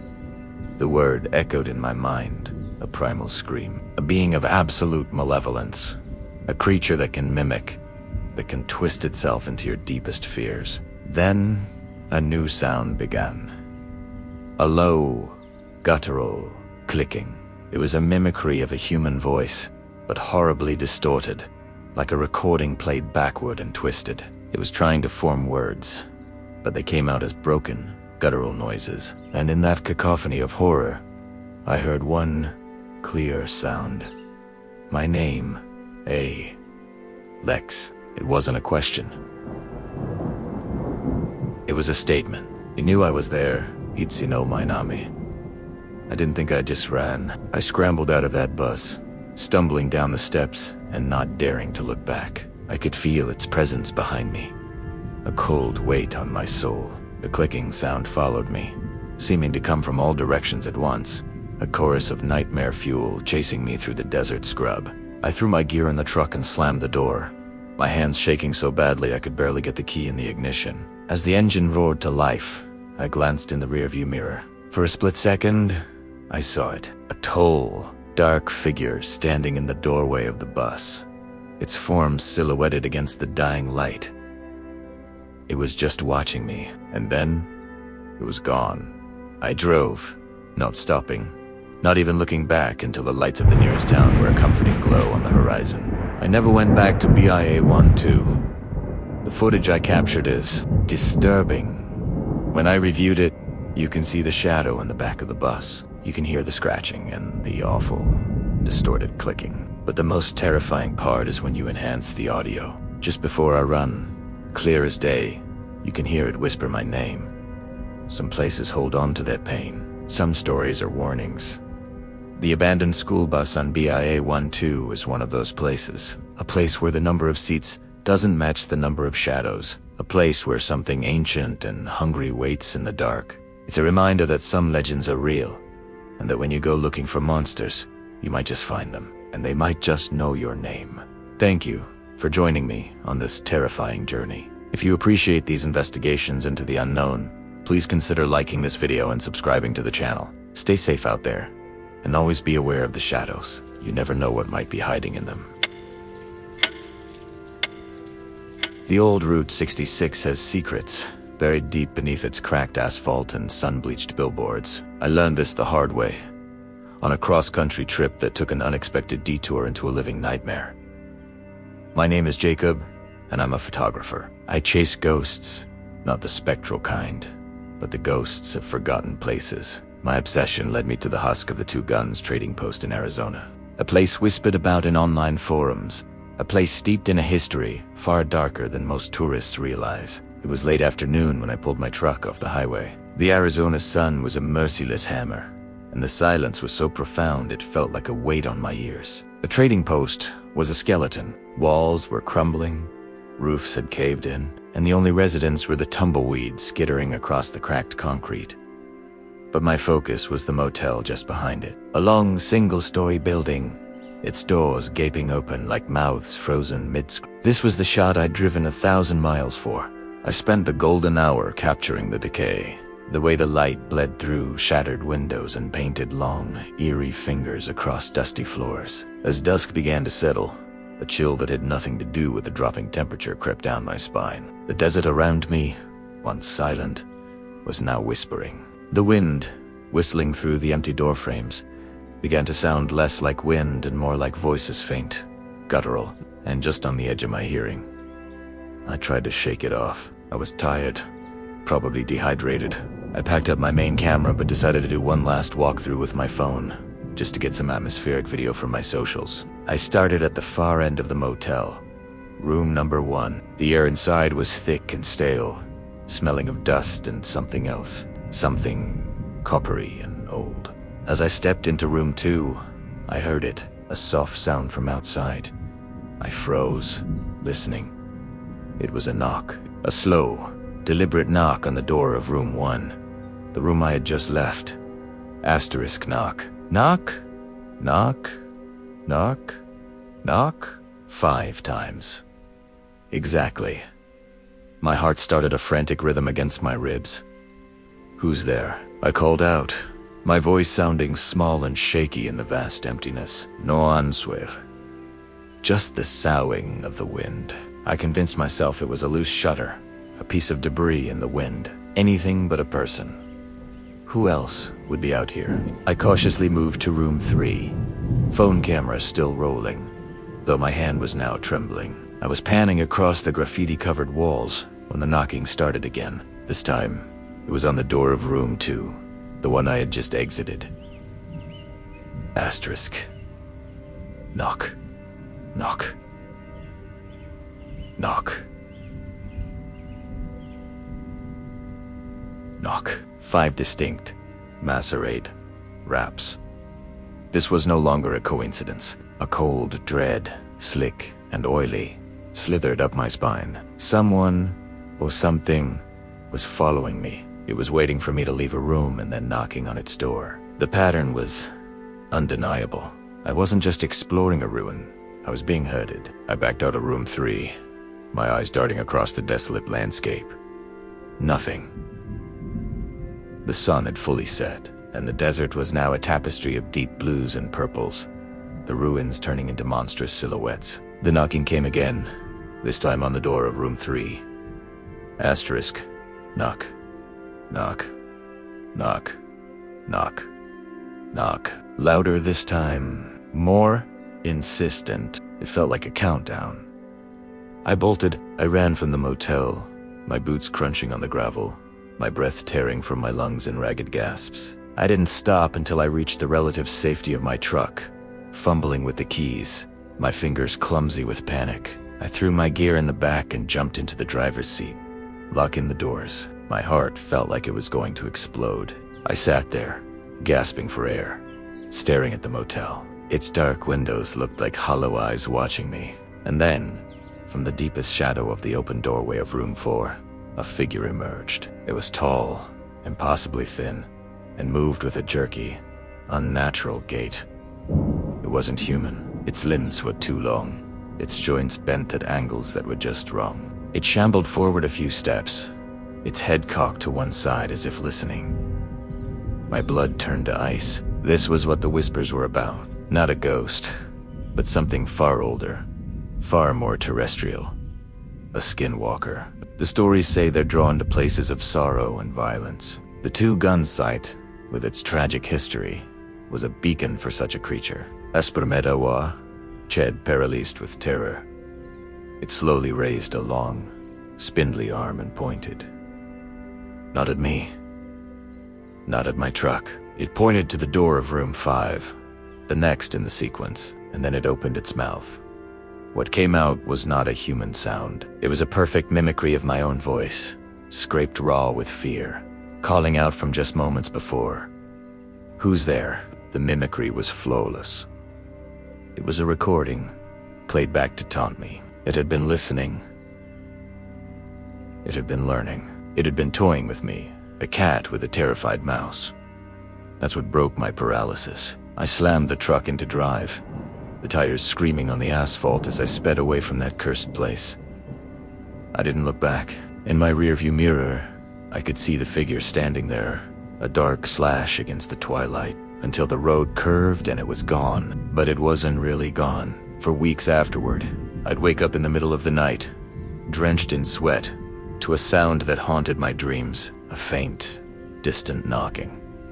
Always in groups of 5. I know it's just paranoia, my mind playing tricks on me, but sometimes, when it's late, and I'm alone, I can't help but wonder if it's still out there, still counting, still waiting for me to step into the next empty room. Some places are forgotten for a reason, and some secrets are meant to stay buried under the long, dark shadow of the desert highway. Thanks for sticking with me through that one. It still gives me chills just telling it. If you enjoyed this story, or if you've ever had a similar brush with the unexplained, let me know in the comments below. The desert has a way of playing tricks on you. The heat bends the light. The silence makes you hear things. And the emptiness, well, the emptiness can fill your head with all sorts of fears. I learned that lesson the hard way, out on a solo trip to Arizona, near a place the old maps call Sunrise Pass. It was supposed to be a journey of self-discovery, a way to disconnect from the noise of the city. But what I found out there wasn't silence. It was something waiting. It all started on the 3rd day. The sun was a brutal, white-hot coin in the sky. I was low on water, my truck kicking up a plume of reddish dust that coated everything. That's when I saw it. Off in the distance, a dust devil was forming. It wasn't unusual. I'd seen dozens, but this one was different. It was Tayertiter, and it moved with a strange, unnatural purpose. Instead of dancing randomly across the flatlands, it was heading straight for the road, straight for me. I slowed the truck, more out of curiosity than fear. I even pulled out my phone, thinking it would make a cool video. As it got closer, maybe 100 yards away, the spinning column of dirt and debris seemed to thicken. It wasn't just a random whirlwind anymore. It felt solid, focused. Then, for just a second, the swirling dust parted, and I saw it. A face. Not a human face, but something long, gaunt, with hollowed-out eyes. It seemed to burn with a cold, ancient malice. It was the face of a coyote, but twisted, elongated, and standing impossibly tall within the heart of the storm. My blood ran cold. The phone fell from my hand, clattering onto the passenger seat. This wasn't a trick of the heat. This wasn't a mirage. I slammed my foot on the gas, the engine screaming as the tires bit into the gravel. I didn't look in the rearview mirror, but I could feel it. I could feel those eyes on my back, a predatory weight that pressed down on my soul. The dust devil wasn't just a weather phenomenon. It was a vessel, and something was wearing it like a cloak. I drove for what felt like hours, not daring to slow down until I hit the paved highway. The sun began to set, painting the sky in shades of orange and purple, but the beauty was lost on me. All I could see was that horrifying, elongated snout and those empty, soulless eyes. I kept telling myself it was dehydration, heat stroke, anything but the truth. But Ike knew. I'd read the stories, the local legends whispered by old-timers in dusty roadside diners. Stories about the skinwalker, beings who could take the form of animals, who could command the very elements of the land they haunted. That night, I didn't camp out as planned. I found a cheap motel, the kind with flickering neon signs and locks that barely worked. But I didn't care. I just needed walls around me. I triple-checked the door and wedged a chair under the handle. Sleep was impossible. Every time I closed my eyes, I saw the whirlwind. Every gust of wind against the window sounded like scratching, like claws on glass. I heard a dog barking frantically somewhere in the distance, a sound that was abruptly cut short by a pained yelp, followed by a terrifying, echoing silence. I sat on the edge of the bed, heart pounding in my chest, until the first hint of dawn. I knew I couldn't stay. This thing, whatever it was, knew I had seen it. It had marked me. The legends say they are drawn to those who recognize them, that they are offended by the gaze of outsiders. I had not only seen it, I had looked into its face. The next morning, I packed in a frenzy. As I loaded my gear into the truck, I noticed something on the dusty windshield. A single, perfect handprint, except the fingers were too long, far too thin, and ended not in neat fingernails, but in what looked like the impressions of sharp, curved claws. It was a message. A warning, or maybe a promise. I didn't finish my trip. I drove straight home, the desert shrinking in my rearview mirror. But the fear followed me. It's been months, and I still don't feel safe. Sometimes, on windy days, I see trash and leaves swirling in the street, and for a terrifying second, I think I see a shape forming within it. I've started locking my windows, even in the middle of the day. I find myself watching the neighborhood dogs, seeing if they stare at something I can't see. The desert doesn't forget, and neither do its oldest inhabitants. I went out there looking for solitude, but I found something else. I found a truth so terrifying it has unmade my world. The whirlwind at Sunrise Pass wasn't just wind and dust, it was a hunter, and it showed me its face. And now, every time the wind howls, I can't help but wonder if it's coming to find me, to finish what it started, wearing a new face, a new form, walking in a storm of its own making. I don't know why it let me go that day. Maybe it was a game. Maybe it was just showing me how powerless I was. But I can tell you this. You ever find yourself alone in the great, empty spaces of the world, and you see a storm moving with unnatural purpose? Don't stop. Don't watch. Don't film. Just drive. Pray that your engine doesn't stall. And whatever you do, don't look for a face in the whirlwind, because you might just find one, and it will be the last thing you ever want to see. Thank you so much for listening to my story. If this sent a chill down your spine, please hit that like button and subscribe for more encounters from the edge of our reality. Stay safe out there, and always be aware of what the wind might be carrying. The sun was setting over Lake Powell, painting the sandstone cliffs in fiery shades of orange and red. My family and I were on our annual houseboat trip, a tradition I'd cherished since I was a kid. The water was like glass, the air was still, and everything felt perfect. We anchored for the night in a secluded cove, the silence broken only by the gentle lapping of water against the hull. That first night, I was woken up by a strange sound. It was faint at first, almost like someone was walking on the roof of the houseboat. But that was impossible. We were miles from any shore, surrounded by deep water. I sat up, listening. Thump, thump, thump. It was slow, deliberate. My heart started to pound. I crept to the window and peered out into the moonlit darkness. Nothing. Just the dark, shimmering surface of the lake. I told myself it was just a boat settling or some animal that had somehow gotten on board. I tried to go back to sleep, but the sound and the unease it brought lingered. The next morning, everything seemed normal. Dad was making coffee. Mom was reading on the deck. I mentioned the footsteps, and they brushed it off. Probably just a loose panel or something, Dad said with a reassuring smile. But I couldn't shake the feeling that something was wrong. Later that day, while my sister and I were swimming off the back of the boat, she pointed to something in our wake. Floating just below the surface was a pair of deer antlers. They were large, bleached by the sun, and eerily out of place in the middle of the vast lake. How did they get there? It sent a shiver down my spine. That night, the thumping returned, but this time it was different. It wasn't on the roof anymore. It was outside, on the water.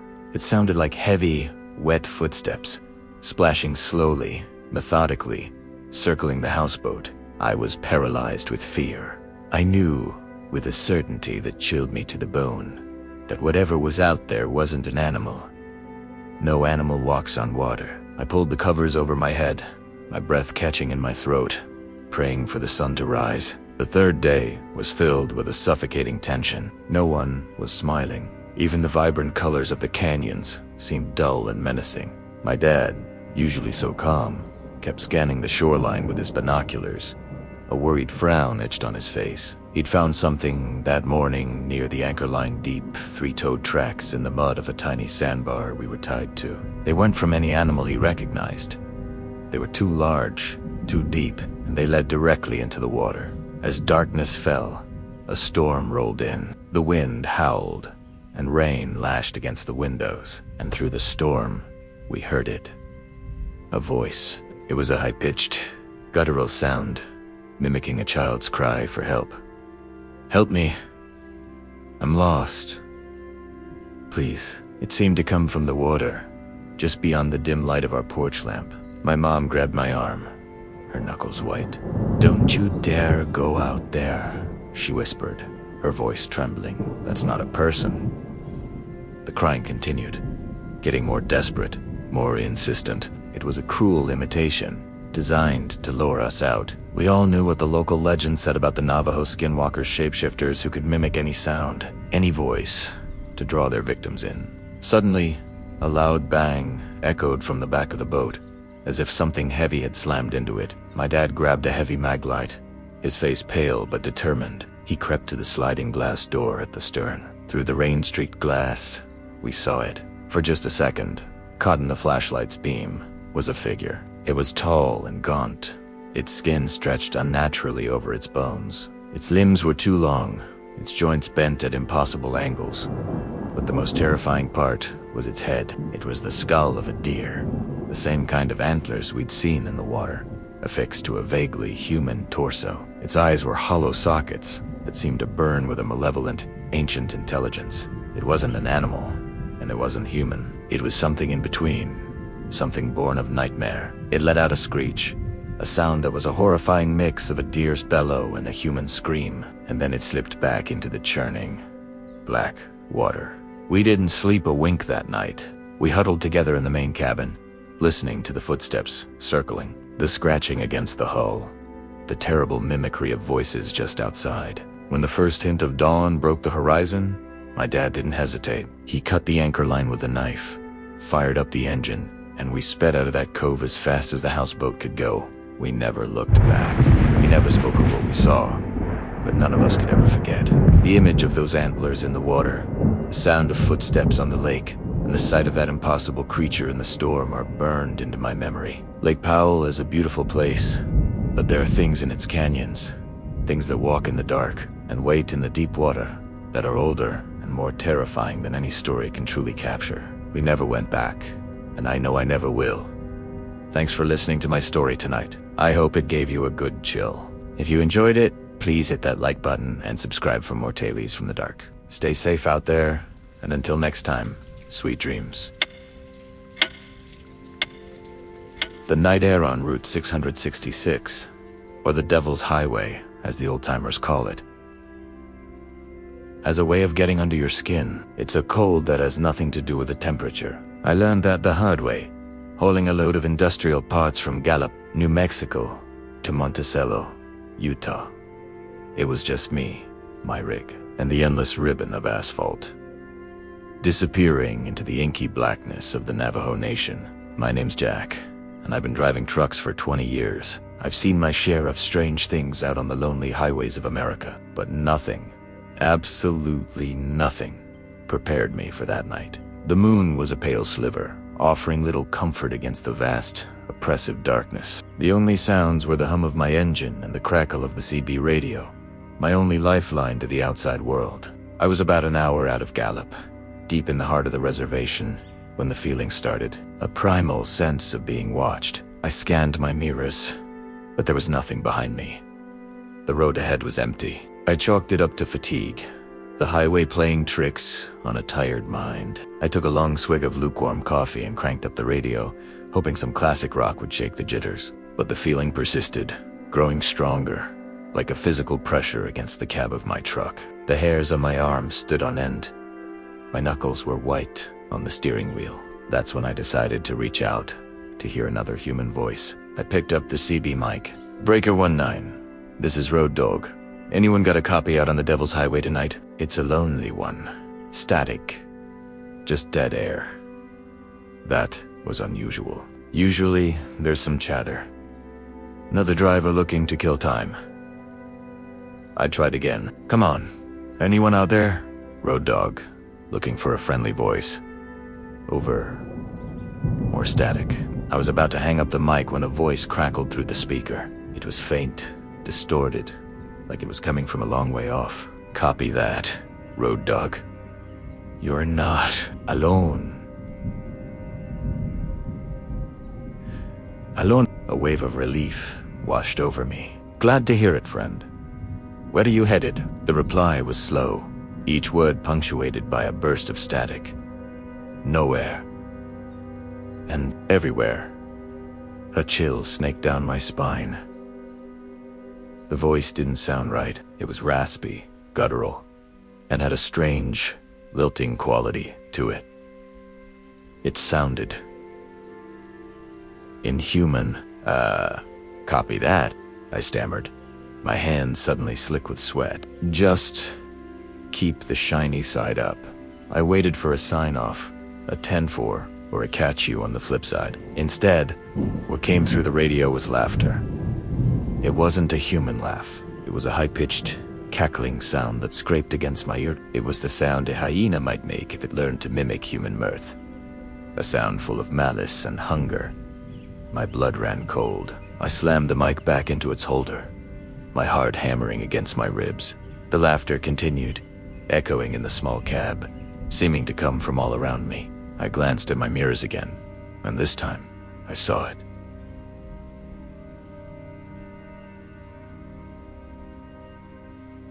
Far banging me, 2 points of light. Headlights. No, they were too high off the ground, and they glowed with a feral, amber intensity. They weren't headlights. Wary eyes, panic took over. I floored the accelerator, the engine roaring in protest. My rig lurched forward, eating up the miles. But when I looked in the mirror again, the eyes were closer. They were keeping pace, effortlessly. The laughter from the CB grew louder, more frantic. A chorus of deranged glee. I fumbled to turn the radio off, but the knob wouldn't budge. The laughter was trapped in the cab with me. Then, I saw movement at the side of the road. A large animal, a coyote maybe, sprinting alongside the truck. But it was too big, its legs too long, its gait unnervingly human. It ran on all fours, its head turned to look directly at me, and in the faint glow of my dashboard, I saw its face. It was a twisted mockery of a canine, with intelligent, hateful eyes that burned with that same amber light. Its mouth was pulled back in a grotesque grin, revealing rows of sharp teeth. The laughter on the radio merged with a new sound, the rhythmic thump of something hitting the side of my trailer. Thump, thump, thump. It was trying to get in. The coyote thing at my window leaped, its claws scraping against the glass with a sound like nails on a chalkboard. I swerved, the whole rig groaning as the tires screamed. The creature fell away, but the eyes in my mirror were still there, unwavering. Suddenly, a new voice cut through the cackling on the CB. It was clear and calm, an old man's voice. Driver, do not look at it. Do not acknowledge it. Keep your eyes on the road and pray. Whatever you do, do not stop. It was an old Navajo man, his voice a beacon of sanity in the madness. They feed on fear, son. They twist what you hear. That's not a CB signal. That's them in your head. Just as he finished speaking, the laughter on the radio stopped. Absolute silence. The thumping on the trailer ceased. I dared a glance at my side mirror.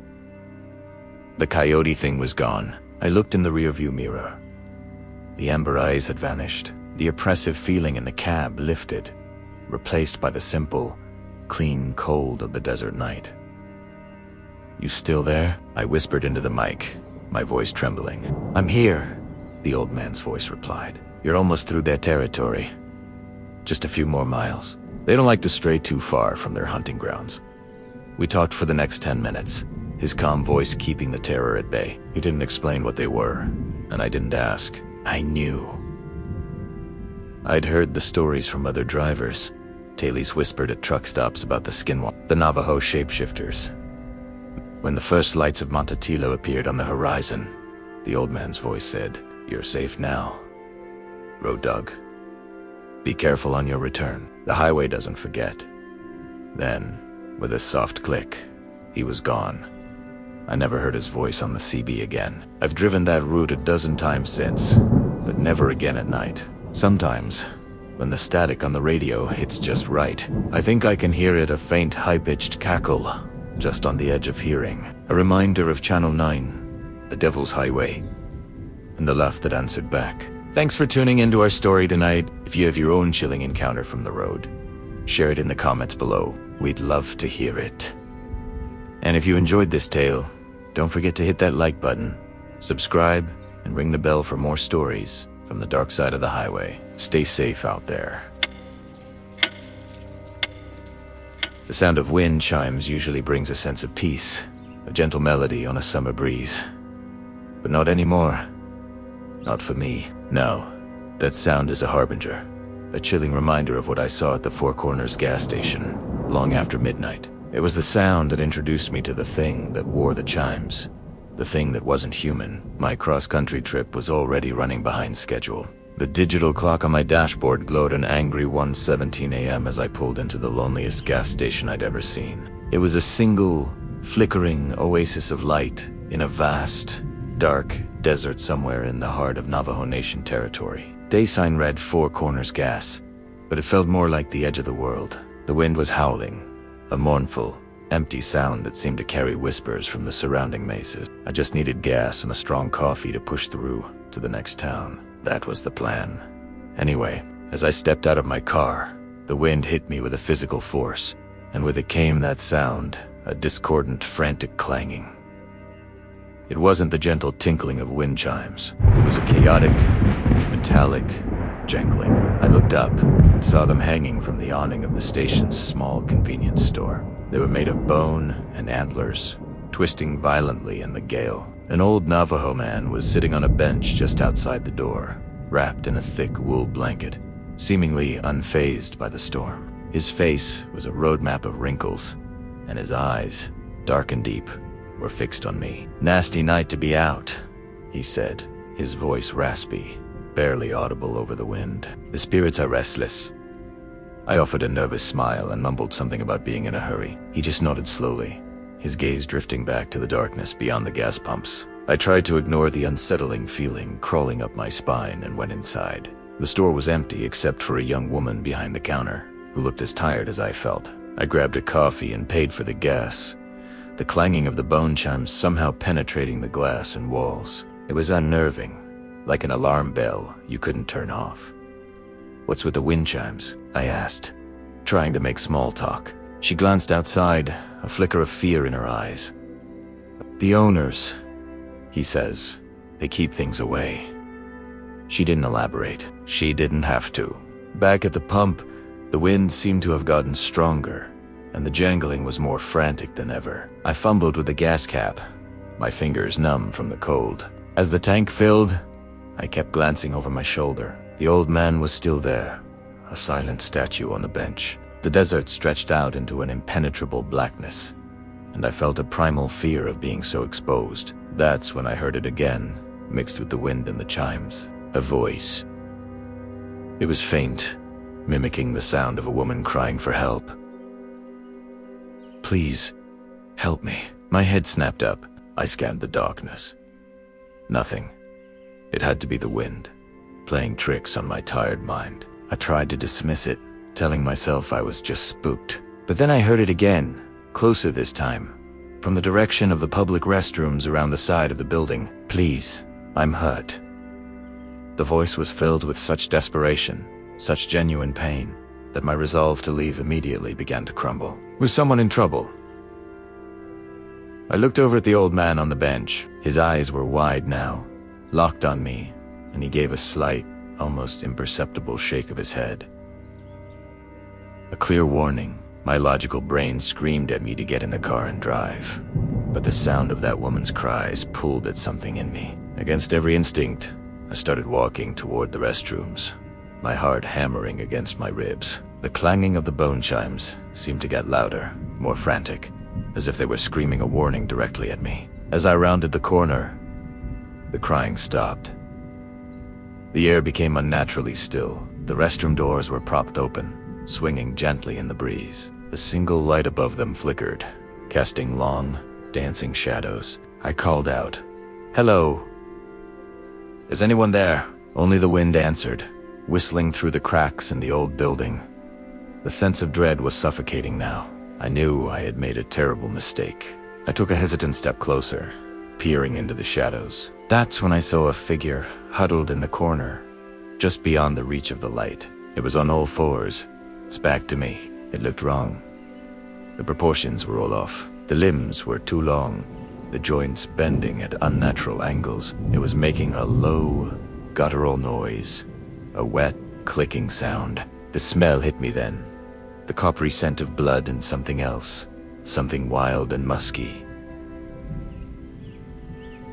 My blood ran cold. The figure's head slowly, mechanically, began to turn towards me. It wasn't human. The face was a grotesque parody, a stretched and distorted mask of flesh over a long, canine muzzle. Its eyes glowed with a faint, predatory luminescence in the dim light, and around its neck, tangled in matted fur, were the source of the jangling. Bones, antlers, the wind chimes. It let out a low growl, and then it spoke, its voice a perfect imitation of the crying woman. "Help me," it rasped, a cruel mockery that sent a bolt of pure terror through me. The creature unfolded itself, rising to a height that defied belief. It was impossibly tall, its gaunt frame silhouetted against the flickering light. It took a step towards me, its movements jerky and unnatural, like a marionette being controlled by a malevolent puppeteer. I didn't scream. I couldn't. My throat was paralyzed with fear. I just turned and ran. I've never run so fast in my life. The sound of its heavy, loping footsteps was right behind me, punctuated by that horrific, frantic clanging of the bones around its neck. I didn't dare look back. I could feel its presence, a wave of cold malice pressing in on me. I scrambled into my car, fumbling with the keys, my hands shaking so violently I could barely fit the key into the ignition. The engine roared to life on the first try, a small miracle. As I slammed the car into drive, the creature was at my window. I saw its face for a split second, its glowing eyes burning with ancient hatred, its lipless mouth stretching into a grin that revealed rows of sharp, yellowed teeth. It raised a long, clawed hand and slammed it against the glass, the impact vibrating through the entire car. I stomped on the accelerator, tires squealing as I peeled out of the gas station, leaving a cloud of dust and gravel in my wake. I drove like a madman, my eyes glued to the rearview mirror. For miles, I could see a tall, dark shape standing in the middle of the highway, bathed in the red glow of my taillights. And even over the sound of my engine and the radio I'd cranked to full volume, I could have sworn I still heard it. The faint, discordant jangling of bone wind chimes, carried on the desert wind. I didn't stop driving until the sun came up. To this day, I can't hear wind chimes without feeling that same icy dread. I don't know what that thing was, but the old man on the bench knew. He knew what the chimes were for. They weren't a decoration. They were an alarm. An alarm for the thing that hunts in the dark, the thing that mimics the innocent to lure its prey, the thing that wears the bones of its victims as trophies. So if you are ever driving through the desert late at night and you hear a voice calling for help, just keep driving. Trust me, some things are better left unanswered in the dark. Thanks for tuning in for another story. If you've ever had a similar experience out there in the remote parts of the country, I'd be interested to hear about it in the comments. The desert at dusk is a strange place. The colors bleed into each other, purples and oranges smearing across the sky like a bruised sunset. My buddy, Liam, and I were out there to capture exactly that. We're amateur drone photographers, always chasing that perfect, otherworldly shot. That evening, we were deep in the Arizona wilderness, miles from any town, just the two of us, my drone, and the vast, silent landscape. We'd been flying for about an hour, getting some incredible footage of the sun dipping below the jagged mesas. The drone, a Mavic 3, was buzzing high above us, a tiny speck against the darkening sky. I was piloting the eyes glued to the controller's screen, while Liam acted as a spotter. "Bring it a little to the left," he'd say. "Catch that light hitting the canyon wall." It was perfect. We were in our element, completely absorbed. That's when I noticed the battery warning. "Heads up, Liam. Down to 15%. I'm gonna start bringing it home pre-meta toggled to return to home feature." And the drone started its slow, automated descent back to our launch point. We watched a familiar routine, but as it got closer, something felt off.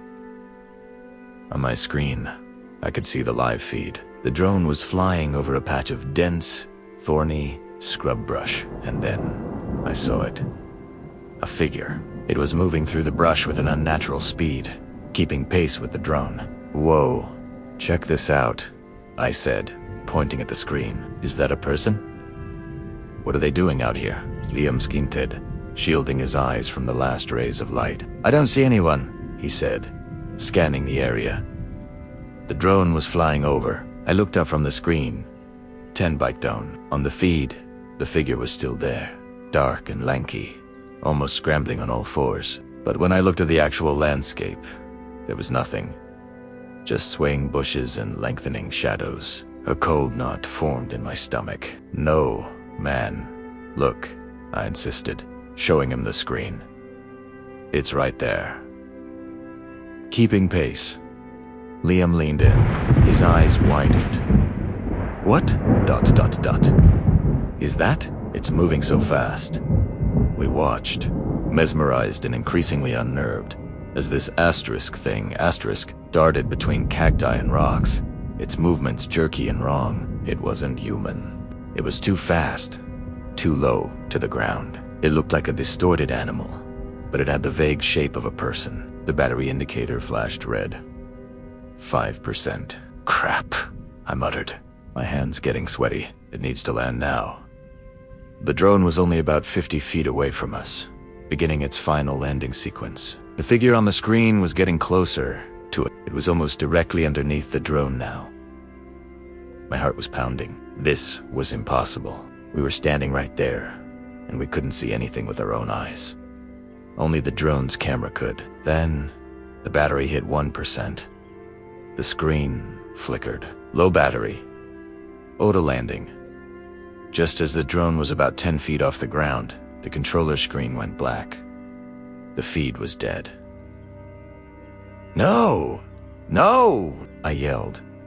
We both looked up at the drone, now just a dark shape against the last of the twilight. It touched down silently on the dusty ground. For a moment, there was just the sound of the wind. Liam and I just stared at each other, the unspoken question hanging in the air. Was it a glitch? A trick of the light?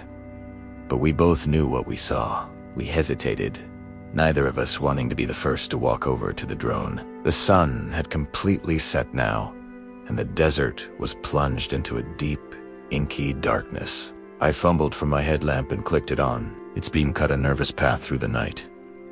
"Okay," I said, my voice shaky. "Let's just grab it and go."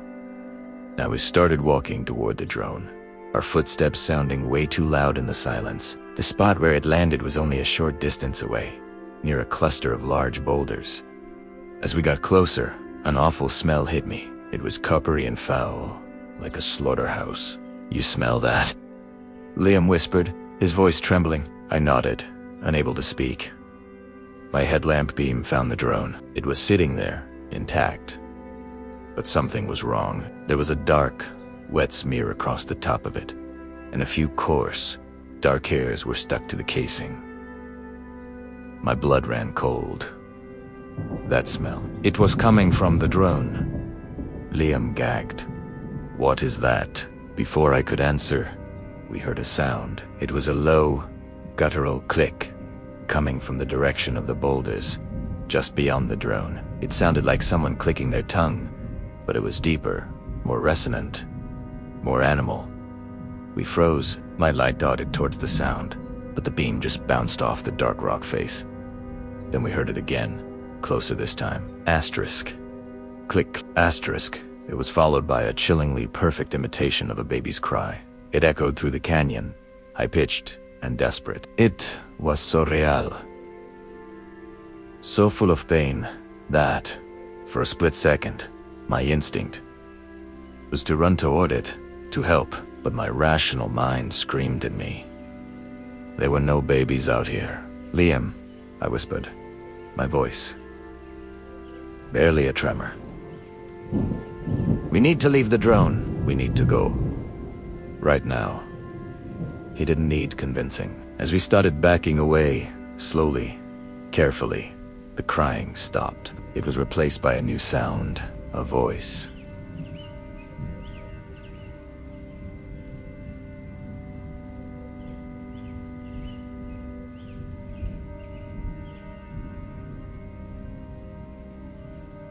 It was my voice. Hey guys, wait up!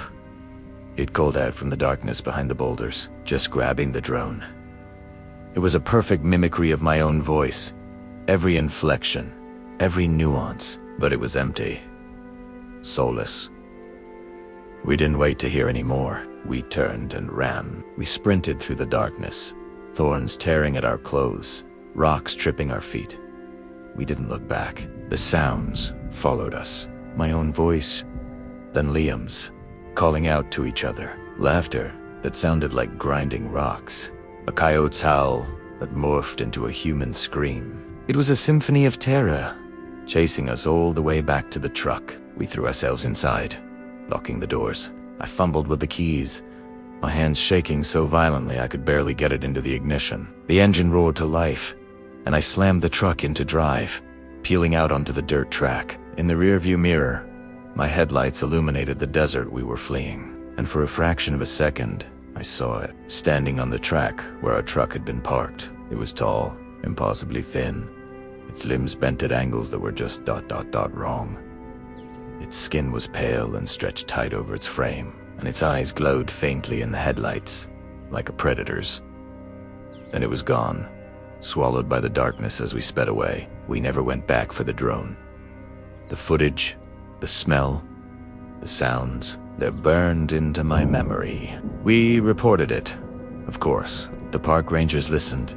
Cabellos polite, skeptical looks, and talked about coyotes and mountain lions being clever mimics. But we know what we saw. We know what we heard. The drone's battery died. But that thing, it didn't need a battery to follow us. It was watching us through the camera. And when the camera went dark, it just kept coming. We captured something on that drone. Something ancient and hungry that lives in the desert's quiet places. And I'm terrified that it remembers what we look like. Thanks for listening to my story. It's something I had to get off my chest. Be careful out there. You never know what's watching. If you enjoyed this, please consider liking the video and subscribing for more strange tales. Stay safe. The desert doesn't keep secrets. It swallows them whole. My grandfather used to say that. He warned me never to stray from the paved roads after dark, especially not near the old burial mounds at mile marker 34. He said the earth there remembers things that are best left undisturbed. I, of course, thought it was just old-timer talk. Stories spun to keep kids from getting into trouble. I was wrong. Horribly wrong. It all started 3 weeks ago. A camping trip with my two best friends, Liam and Chloe. We were looking for an adventure, a break from the city. And the stark, beautiful desolation of the Arizona desert seemed like the perfect escape. We chose a spot a few miles off the main highway, not far from those very mounds my grandfather had warned me about.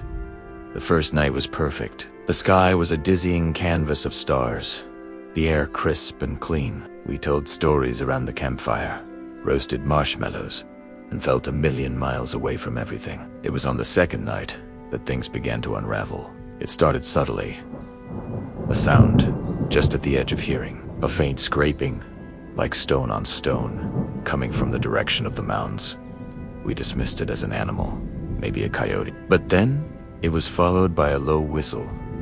A tune that sounded disturbingly human, yet not quite right. It was eerie, hollow, and it seemed to drift on the wind from all directions at once. Liam, ever the skeptic, grabbed a powerful flashlight and swept its beam across the darkness. Nothing. Just skeletal creosote bushes and the silent, watchful saguaros. Probably just the wind, he said, but his voice lacked its usual confidence. Chloe was already spooked. She huddled closer to the fire, her eyes wide, scanning the oppressive darkness that encircled our little bubble of light. I tried to stay rational, to be the calm one, but a primal knot of fear was tightening in my stomach. The whistling stopped, and for a while, an unnatural silence fell over the desert. The usual chirps of crickets and nocturnal insects were gone. It was as if the entire landscape was holding its breath, waiting. That's when we heard the footsteps. They were heavy, bipedal, and slow, crunching on the dry gravel. They circled our campsite, always staying just beyond the reach of the firelight. Every hair on my body stood on end. Liam aimed his flashlight again, and for a split second, the beam caught it. Or, rather, them. 2 pinpricks of light, reflecting back from the dark eyes. They were low to the ground, too low for a person, but too wide apart for any animal we knew. They blinked once, slowly, and vanished. Panic started to set in. What was that? Chloe whispered, her voice trembling. I don't know, I managed to say, my own voice barely a croak. The footsteps continued their slow, deliberate patrol around us. Crunch. Pause. Crunch. It felt like we were being studied, sized up. The worst part was the feeling that came with the suffocating sense of being watched by something ancient and intelligent. Something that knew we were trespassing. Liam, trying to be brave, shouted into the darkness. Who's there? Show yourself. The only answer was a chilling mimicry of his own voice, distorted and guttural, echoing back from the night. Who's there? It rasped, the sound seeming to come from the throat of something that wasn't built for human speech. That was it for us. Rationality flew out the window, replaced by pure, unadulterated terror. We scrambled, throwing our gear into the truck with frantic, clumsy movements. We didn't even bother to put out the fire. As I fumbled with the keys, my hands shaking uncontrollably, the footsteps quickened. They were no longer circling. They were approaching. Fast. I slammed the truck into drive, tires spitting gravel as we peeled out of there. In the rearview mirror, illuminated for a horrifying instant by our taillights, I saw it. It was hunched over our hastily abandoned campsite, long, spindly limbs unfolding as it rose. Its form was a nightmarish silhouette, vaguely humanoid but impossibly gaunt and twisted. It turned its head towards us, and even from that distance, I felt its gaze lock onto me. We didn't stop driving until the sun came up, and the city lights were a comforting glow on the horizon. We thought we had escaped. We thought it was over. The next few days were a blur of nervous exhaustion. We tried to convince ourselves it was a prank, or a trick of the mind, a shared hallucination brought on by isolation and campfire stories. But we couldn't shake the feeling of being watched. It followed us back to the city. I'd be walking down a crowded street and suddenly feel a cold dread wash over me. The same dread I felt in the desert. Liam started complaining about noises outside his apartment at night, the same scraping sound, the same hollow whistle. Chloe became a recluse, too afraid to leave her home after dusk. The real horror began a week later. I was trying to sleep when I heard it, right outside my bedroom window on the 2nd floor. A soft, clear whisper. Sam. It was my name.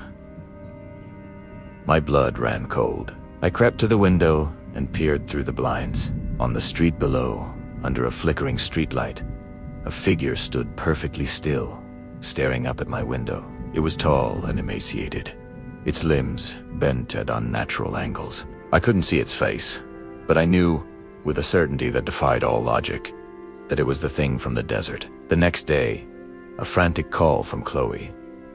She was sobbing, barely coherent. "It knows my name, Sam," she cried. "It was outside my window last night. It whispered my name." That afternoon, Liam called. He sounded defeated, terrified. He had heard it.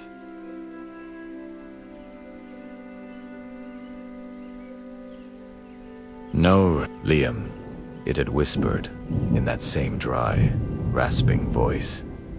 "Liam, it had learned our names." How? We hadn't said our names out loud at the campsite, not that I could remember. Had it been listening to us before we even knew it was there? Was it sifting through our fears, our memories? The creature, the Skinwalker, was no longer just a desert phantom. It had followed us, crossed the boundary from its world into ours. It wasn't just hunting us. It was toying with us, dismantling our sense of safety, piece by piece. The city was no longer a sanctuary. It was just a bigger cage.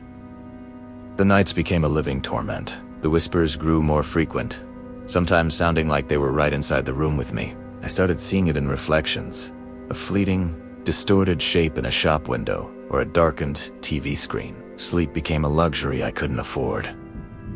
Liam disappeared 2 nights ago. He just vanished. His apartment was unlocked, his phone and wallet on the table. The only thing out of place was the window, wide open, the screen torn as if by claws. The police have no leads. They think he just left, but Chloe and I know the truth. It took him, and now it's just the two of us. Last night, the whispering changed. It was no longer just my name. It started mimicking my grandfather's voice, repeating the words he spoke to me all those years ago. "The desert doesn't keep secrets," it rasped from the darkness beyond my window. "It swallows them whole.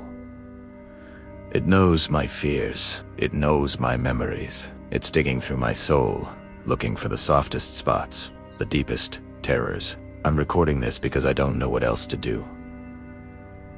Chloe isn't answering her phone. The sun is setting, and the shadows are growing long. I can hear a sound outside, a slow, deliberate crunching on the pavement. Footsteps, and a low, hollow whistle that seems to carry on the evening air. It's closer this time. I think it's coming for me now. The desert is calling, and it's time to pay for what we disturbed. Don't make the same mistake I did. Stay away from the burial mounds at mile 34. Some things that are buried should stay that way. Thank you for listening to my story. If you've ever had an experience like this, share it in the comments below. I'd be interested to know I'm not alone in this, if I even make it through the night. Do you want to forget to like this video and subscribe to the channel for more stories from the dark corners of the world? Stay safe out there, and whatever you do, don't listen to the whispers in the dark. The vacancy sign at the Roadrunner Lodge flickered like a broken eyelid the night I rolled into Campfire. 23 straight hours on Highway 160 had pried open a hairline crack of exhaustion behind my eyes, and the glowing letters vac, wife like a private dare to finish the word before my forehead met the steering wheel. I parked under a buzzing sodium lamp, cut the engine, and sat for a minute watching blowing sand skate across the asphalt.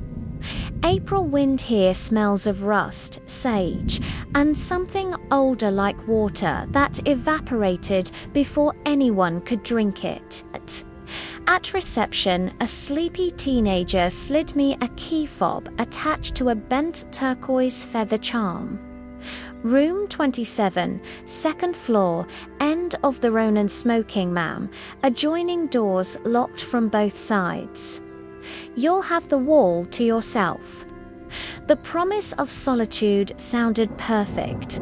I was a geologic survey contractor, 6 days behind schedule, carrying a laptop full of draft maps and an ulcer that burped coffee acid whenever deadlines stacked.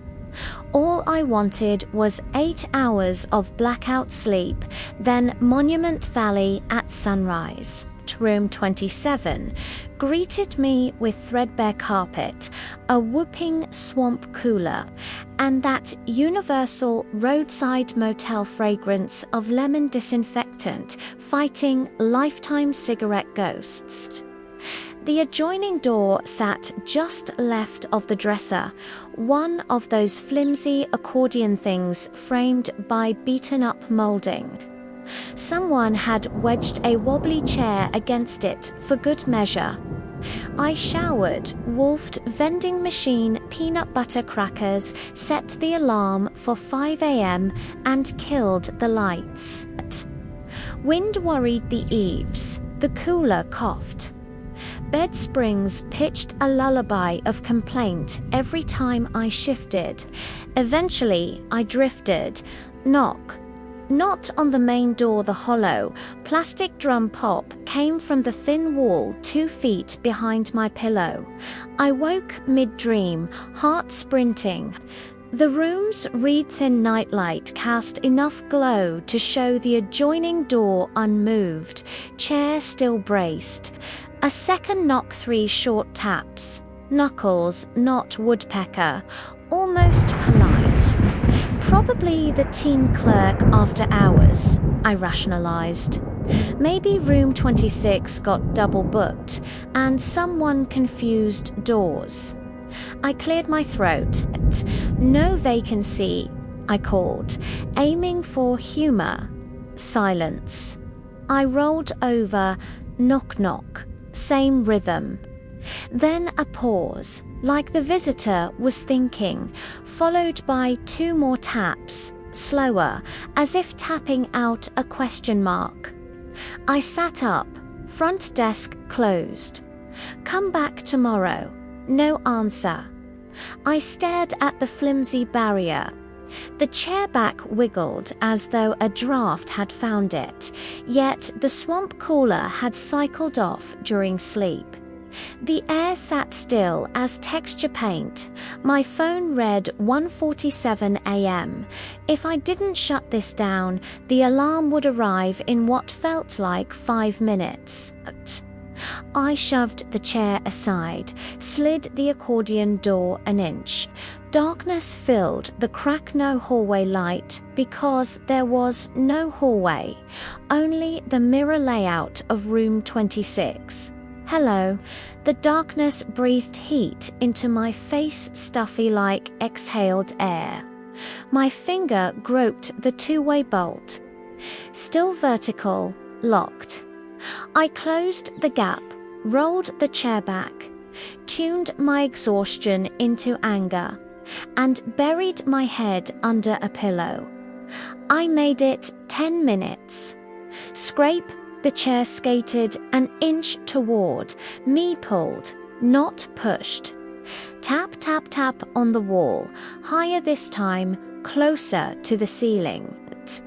Knock wasn't the right word. It sounded like bone-clicking masonry. I snapped on the bedside lamp. Plastered above the door flexed inward, bulging like a lung. Tiny puffs of dust sifted down, and then, in a low conversational tone that mimicked a neighbor calling through drywall, a voice cooed, "Map's nearly done." The blood left my arms. That was my own voice, same pitch, same rasp of fatigue. The bulge withdrew. Silence reclaimed the plaster. A reasonable adult would evacuate. Instead, I pulled on jeans, grabbed my field flashlight, and yanked the main door open to march next door. Room 26's knob sat shiny and untouched. No do not disturb, no scuffs in the dust lining the sill. I knocked real-world wood thuds. No answer. I pressed my ear.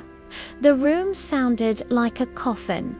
0 airflow, 0 mechanical hum.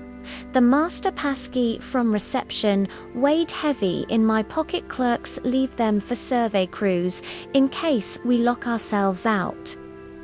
I told myself this was still rational. Document disturbance for a refund rescue sleep. Key slid, lock turned, the door cracked open. Heat rolled out 10 degrees warmer than the breezeway. A single lamp on the far nightstand glowed sickly orange. Sheets on the nearest bed lay folded hospital tight. The second bed remained turned down perfect. Empty closet. Bathroom door open, mirror reflecting only wall. But the adjoining door to my room stood wide. My chair now rested inside room 26, jammed against my side of the frame, as though bracing the opening from that direction. Dust-footed, toe-heavy, like an eager child tracked from the adjoining doorway across the carpet, ending at the far lamp. The lamp's on switch dangled, broken from its stem, yet the bulb burned. I backed out, locked up, returned to room 27. My adjoining door was still closed, bolt vertical, chair missing, of course retrieved by whatever had borrowed my voice. I wedged the writing desk across the accordion folds, stacked suitcase on desktop, added cooler filter, great for noise alarm. Sleep now impossible. I opened the laptop to jot a report. Screen booted to last night's topographic file read scribbles marking fault lines. The map sprouted a new annotation I didn't create. You missed a line curling along the canyon ravine. Laptop disconnected from Wi-Fi. No one could remote in. I closed the lid. Floorboards no. The carpet beneath them vibrated like distant machinery.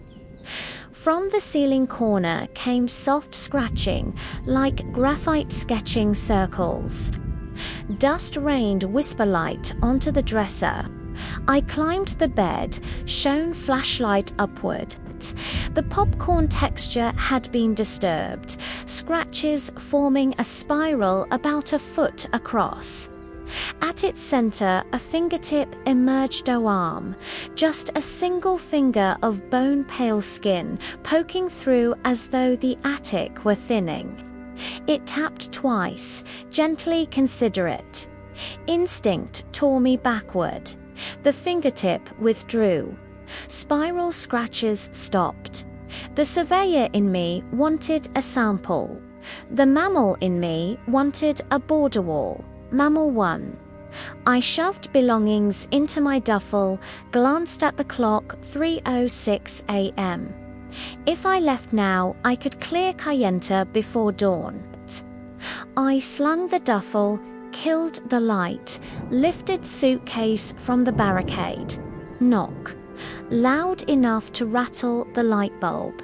Not from the door this time, from inside the dresser drawers. Wood joints groaned. Top drawer slid out an inch. The air smelled of cedar again, edged with hot metal Thames like microwaved pennies. Drawer jerked open another inch. In the gap, I glimpsed map pages copies of mine folded tight, covered in ash-grey fingerprints. The pages fluttered, though no air moved.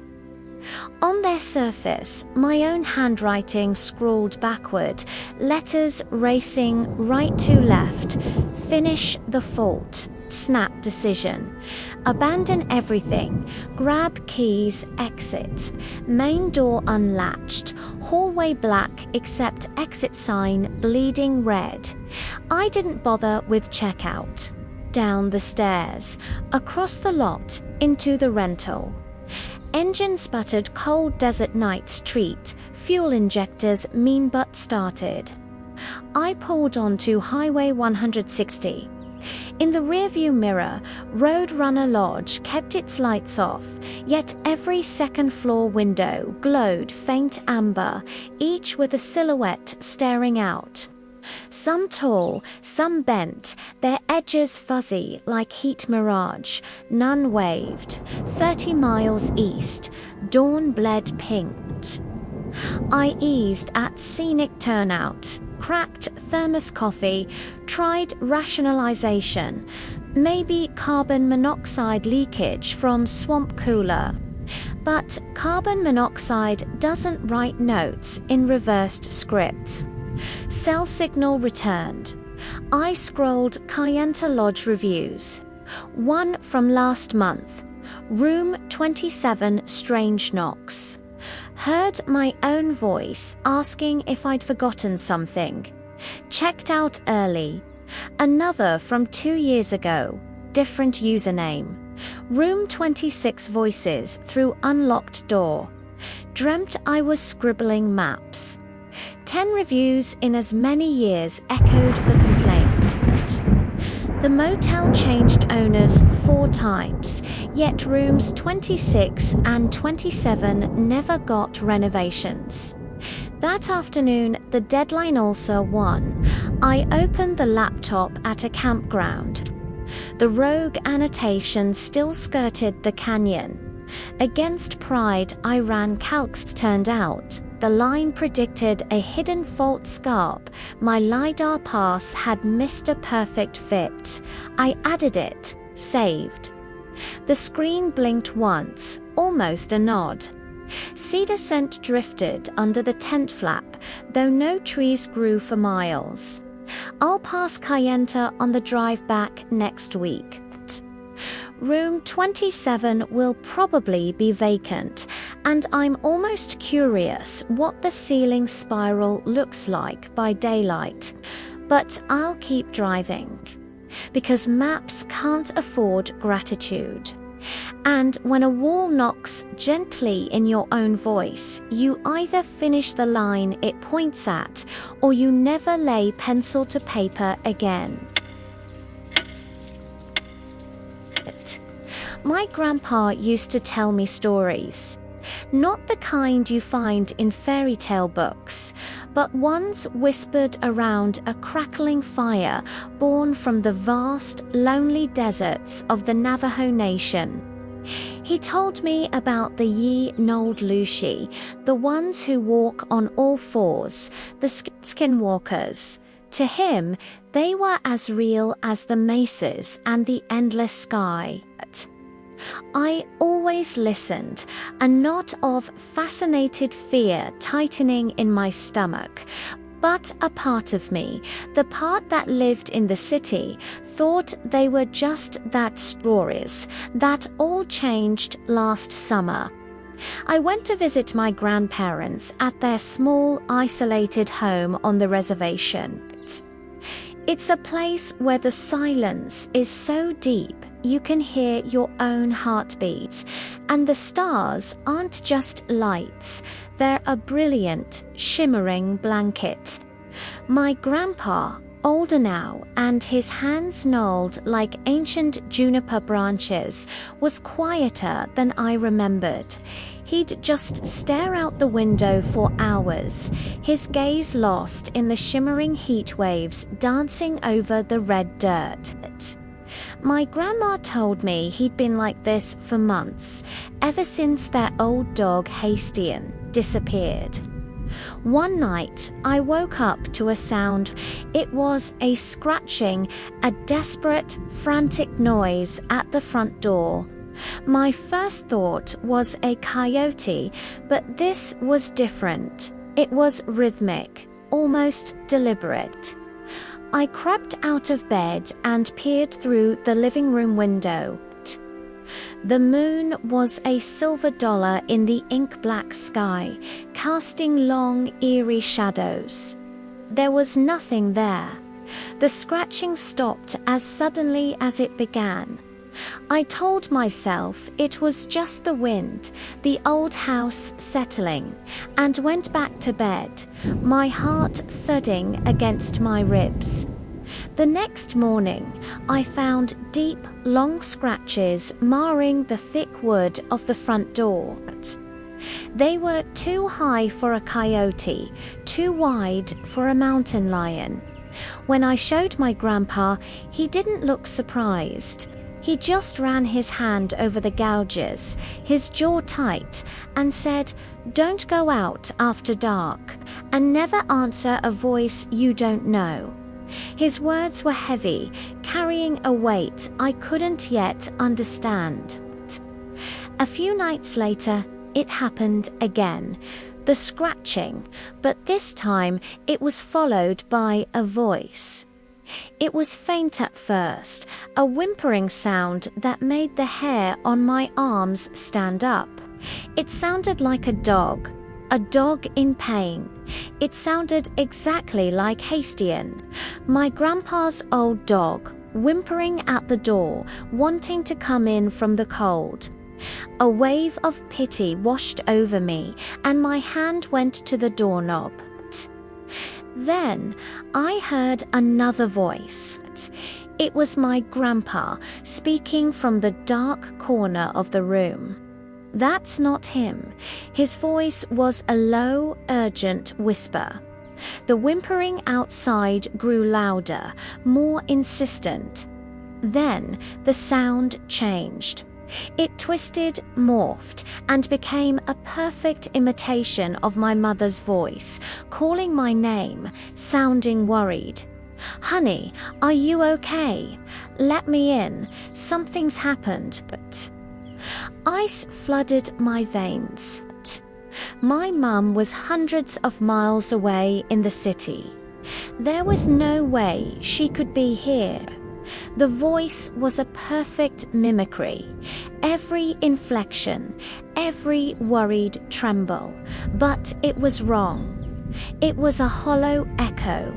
I backed away from the door, my breath catching in my throat.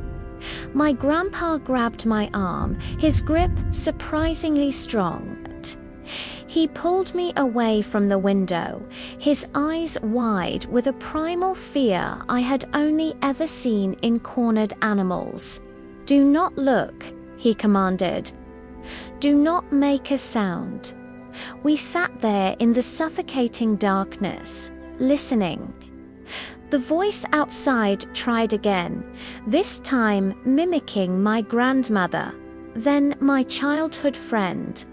Each one a perfect, soulless copy.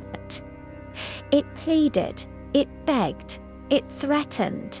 It was trying to find a key, any key, to unlock the door.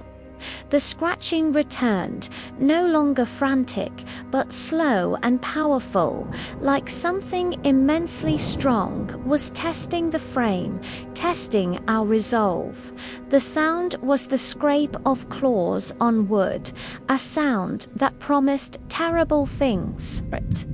We stayed huddled together, the silence in the room a fragile shield against the cacophony of stolen voices outside. Hours crawled by. Just before the first hint of dawn painted the horizon in shades of grey and rose, the sounds stopped. Complete unnerving silence descended once more. We waited, not daring to move, until the sun was fully up, bathing the desert in its warm, unforgiving light. When we finally opened the door, the scratches were deeper, splintering the wood.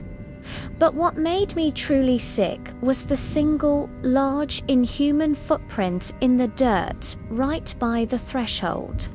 It was long, with impressions of sharp claws, looking like a terrifying mix of a wolf and a man. It was a clear, undeniable mark left by whatever had been tormenting us. My grandpa followed my gaze. He looked older than he had the day before, the lines on his face etched deeper by the night's terror. He knelt, took a pinch of sacred corn pollen from his pocket, and sprinkled it over the footprint, murmuring a prayer in Navajo. "They mock us," he said, his voice raspy. They take what we love and twist it. They are envy, they are greed, they are the empty space where a soul should be. I never slept soundly on the reservation again. The desert wasn't just a quiet, beautiful landscape anymore. It held a darkness, an ancient, patient malevolence that I had now come face to face with. Those stories my grandpa told me weren't just stories. They were warnings. And it's a warning I now share with you, out in those vast, lonely places. When the sun goes down and you hear a familiar voice calling from the darkness, you pray it's the wind, because if it knows your name, it's already too late. Thank you so much for listening to my story. If you enjoy tales from the darker side of folklore, be sure to hit that like button and subscribe for more content.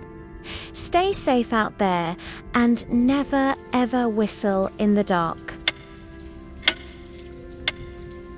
My grandfather always told me, never drive the reservation cutoff road after dark.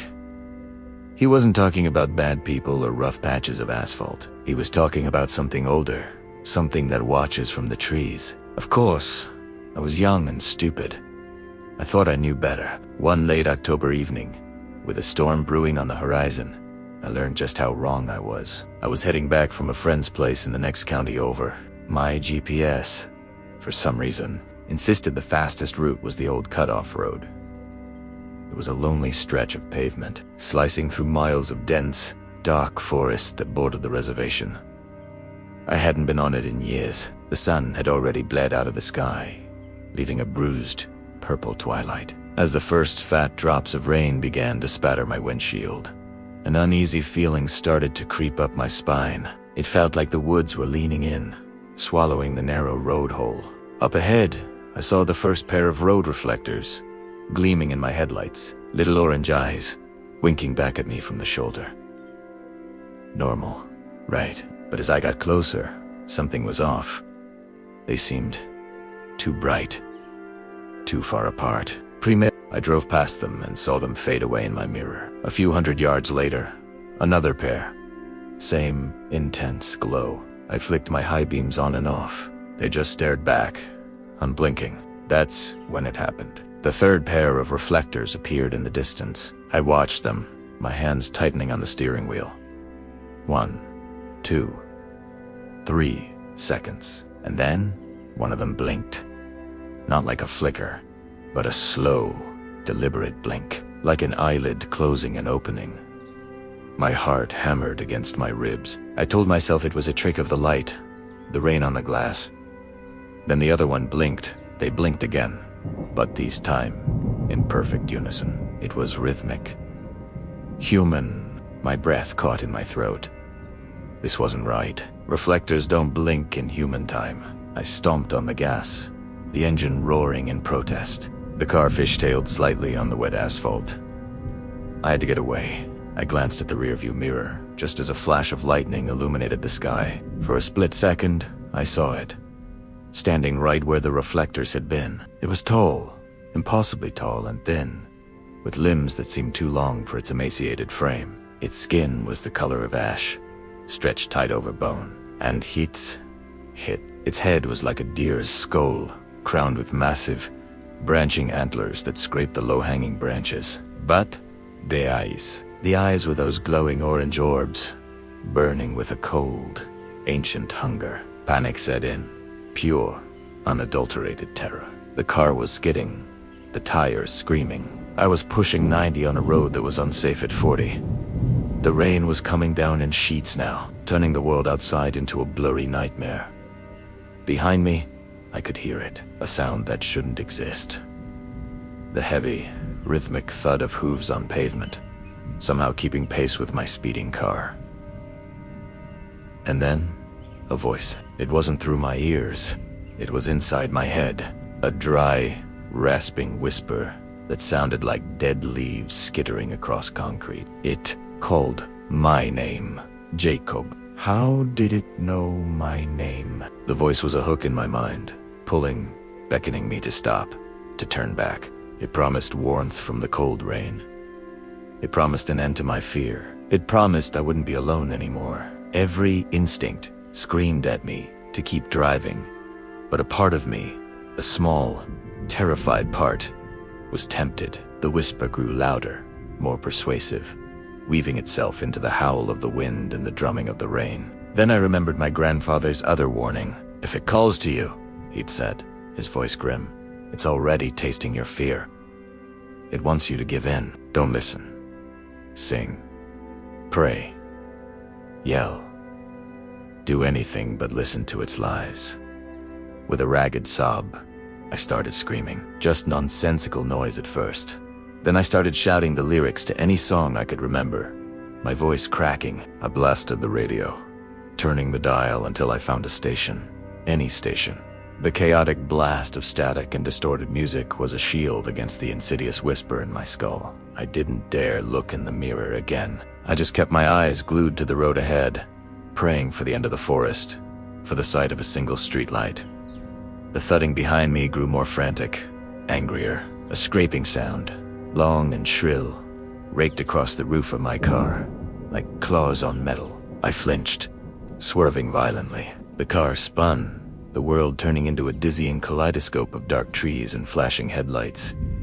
I braced for impact. The car slammed sideways into something hard, the crunch of metal and shattering glass deafening. Then, silence. I hung against my seatbelt, dazed. The engine was dead. The radio was silent. The only sound was the rain and my own ragged breathing. I slowly turned my head. My car was wrapped around a massive oak tree. The driver's side was crushed, but I was alive. For a moment, there was just stillness. The oppressive feeling was gone. The whispering had stopped. Then I heard a soft tapping on the passenger side window. Slowly, my heart climbing into my throat, I turned, staring in at me. Its face, just inches from the glass, was the creature. The deer skull was gone. In its place was a face that was a horrific mockery of a human's. The skin was pale and waxy, stretched over sharp cheekbones. The mouth was a lipless slit that stretched too wide, but the eyes, they were the same glowing orange orbs. It smiled, a slow, predatory stretching of its mouth, and raised a long, bony finger, tapping the glass again. Tap. Tap. Tap. Tap. Tap. It wasn't trying to break in.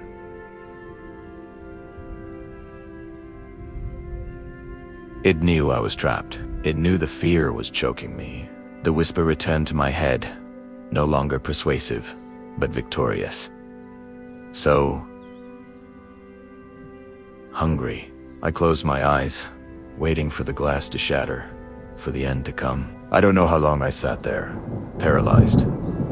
But the next thing I knew, I was being shaken. A bright light was shining in my face. Sir. Sir. Can you hear me? It was a state trooper. The sun was rising. The storm had passed. They pulled me from the wreckage.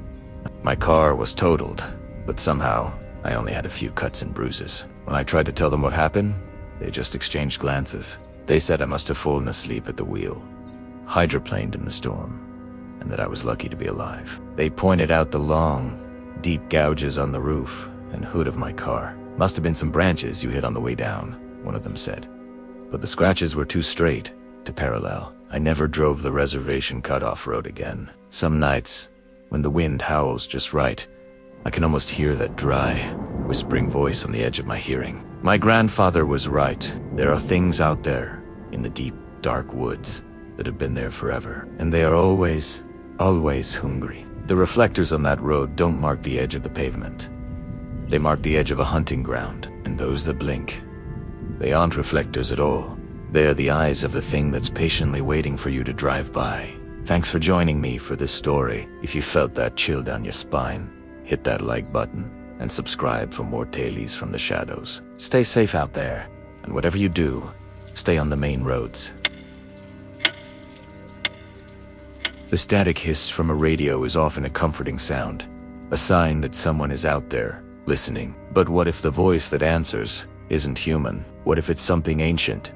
Something that mimics, something that hunts? Tonight's story is about a signal that should have never been answered. It was a cold, starless night near Shiprock, New Mexico. I was a young Navajo ranger, fresh on the job, assigned to the night watch. My patrol area was vast, a sprawling expanse of desert and mesas that looked like sleeping giants under the faint moonlight. My only companion was the crackle of the CB radio in my truck. My job was simple: patrol the perimeter of the reservation lands, check for trespassers, and report anything unusual. That night, unusual didn't even begin to cover it. The first few hours were dead quiet. Just the crunch of gravel under my tires and the occasional howl of a distant coyote. Around 2 a.m., I decided to do a routine radio check. It's a standard procedure, just to make sure you're still connected, still part of the living world out there in the immense darkness.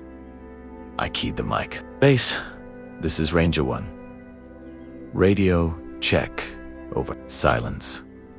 I waited a few seconds, then tried again. Base, this is Ranger 1. Do you copy? Radio check. This time, a reply came back, but it wasn't the familiar, gruff voice of my supervisor. Frank.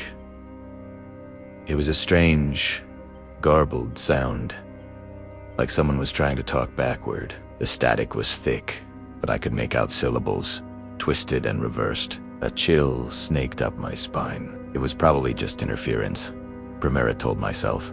A stray signal from a trucker or a weather anomaly. I tried one more time, speaking slowly and clearly. Base, this is Ranger 1. Having some radio trouble. Please respond if you can hear me. Over. The reply was instant, and this time, it was clear. Too clear. Here, you can I. If respond, please. Troubled radios, some having... It was my own voice, but each word was played in reverse order. It was my sentence, flipped on its head. My blood ran cold. This wasn't interference. This was mimicry. My hand trembled as I reached for the radio again, but I stopped myself. The old stories my grandfather told me flooded my mind. Stories of the Yi Naldushi. He said they could imitate any sound, any voice. They use it to lure you, to confuse you, to draw you out into the dark where they are strongest. He warned me never to answer a voice you don't know, especially at night. I clicked off the radio, plunging my truck into complete silence. My heart was a drum against my ribs. I scanned the darkness outside my windows, my knuckles white on the steering wheel. The desert, which had felt peaceful moments before, now seemed menacing, alive with unseen things. Every shadow looked like a crouching figure. Every rustle of the wind sounded like footsteps. I had to keep moving, get back to the main station. I put the truck in drive and started heading back, faster than I should have. My eyes darted from the road to the mirrors, to the sprawling darkness on either side. About a mile down the road, I saw it. Standing on a low mesa, silhouetted against the slightly less black sky, was a figure. It was too tall to be a man, and its limbs were too long, bent at angles that weren't right. It was just standing there, watching me. I hit the gas. The truck roared, kicking up a plume of dust. I didn't dare look back in the mirror. I just drove, my eyes locked on the dirt road ahead. Then, my radio crackled to life on its own. I hadn't touched it. The same distorted, backward voice filled the cab, but this time it wasn't mimicking me. It was laughing, a horrible, guttural laugh that seemed to echo from the radio and from the desert outside at the same time. Suddenly, a heavy thud slammed against the roof of my truck, as if something massive had just landed on it. The whole truck bucked. I screamed, swerving wildly before regaining control. I could hear scraping noises above me, the sound of claws on metal, digging, trying to find a purchase. It was on my roof. Whatever was out there was on top of my truck. I didn't think. I just acted. I slammed on the brakes, then gunned the engine, fishtailing the truck violently from side to side. I was trying to shake it off. The scraping got louder, more frantic. Then, with a final, screeching scrape. I heard another thud as something heavy hit the ground behind me. I risked a glance in my rearview mirror. In the red glow of my taillights, I saw it scramble to its feet. For a split second, I saw a pair of glowing, yellow eyes and the glint of what looked like a coyote's pelt slung over a stooped, unnaturally thin frame. It wasn't a man. It wasn't an animal. It was something in between. It took a step towards my truck, its movements jerky and wrong. I didn't wait to see more. I pushed the accelerator to the floor, and it unslowed down until the lights of the ranger station were a comforting glow in the distance. I burst into the office, pale and shaking. Frank, my supervisor, took one look at me and knew something was terribly wrong. I told him everything, my voice cracking. I told him about the radio, the backward voice, the thing on the Mesa, the creature on my truck. Frank, a man who had worked these lands his entire life, didn't laugh or call me crazy. He just nodded slowly, his face grim. He went outside with a flashlight. When he came back, he was carrying a large, twisted piece of metal. It was the truck's radio antenna. It had been bent into a perfect, unnatural spiral and was covered in deep, gouge-like scratches. At the base of the antenna, caught in the metal, was a tuft of coarse, gray and black fur. It wasn't from any animal I recognized. We never filed an official report on it. What would we say? Frank just marked it down as vandalism and damage from unidentified wildlife. He told me that some things in the desert are best left alone, and that some radio calls are not meant for us. He said I was lucky. The creature wasn't just trying to scare me. It was testing me, playing with me. Using my own voice against me was its way of showing me it knew who I was, and that it could get to me. I worked as a ranger for 5 more years after that night, but I never did another night watch alone near ship. I never used the radio unless I absolutely had to, and every time I did, a part of me dreaded the static, terrified of the voice that might answer back. Some nights, when the wind howls just right, I can almost hear it, a garbled, backward whisper on the edge of hearing. A reminder of the night my own voice was used to hunt me. So if you're ever out in the remote parts of the world, alone in the dark with just a Radio 4 company, be careful. Be very careful who you talk to, because you never know what might be listening and what might answer back. Thank you for joining me for this story. I hope it sends a chill down your spine. If you enjoyed it, please hit that like button and consider subscribing for more tales from the shadows. Stay safe out there, and always check who's on the other end of the line. It was a Tuesday night, just like any other. The clock on my dashboard glowed. 11:47 p.m. I was driving back from my late shift, the suburban streets of my small American town eerily quiet. The only thing on my mind was collapsing into bed. To break the monotony, I decided to swing by the 24-hour Walmart for some snacks. That decision, that simple, mundane choice, is one I'll regret for the rest of my life. I pulled into the sprawling, half-empty parking lot. The sodium lamps cast long, distorted shadows that danced and twisted with every flicker. I parked farther away from the entrance, near a patch of woods that bordered the lot. As I was about to kill the engine, movement objitos my eye. Near the tree line, something was standing there. At first, I thought it was a large deer, maybe a buck, its silhouette tall and gaunt against the dark woods. But it wasn't moving like a deer. It was too still, deliberate. I squinted, trying to get a better look. It was standing on 2 legs. My heart began to pound a frantic rhythm against my ribs. It wasn't a person. The limbs were too long, too thin, stretched unnaturally. The proportions were all wrong. It took a step forward, out of the shadows, and into the sickly orange glow of a parking lot lamp. My breath hitched in my throat. Its skin was pale and tight, stretched over a skeletal frame. Its head was long, almost like a wolf's, but horrifically humanoid. And its eyes, they glowed with a faint, predatory luminescence, like 2 embers in the dark. They were fixed directly on my car. It knew I was watching. A cold, paralyzing fear washed over me. This was something ancient, something that didn't belong in the parking lot of a Walmart. This was a skinwalker. My hands trembled as I fumbled for my phone. I had to record this. No one would ever believe me. As I raised my phone, the creature's head snapped in my direction.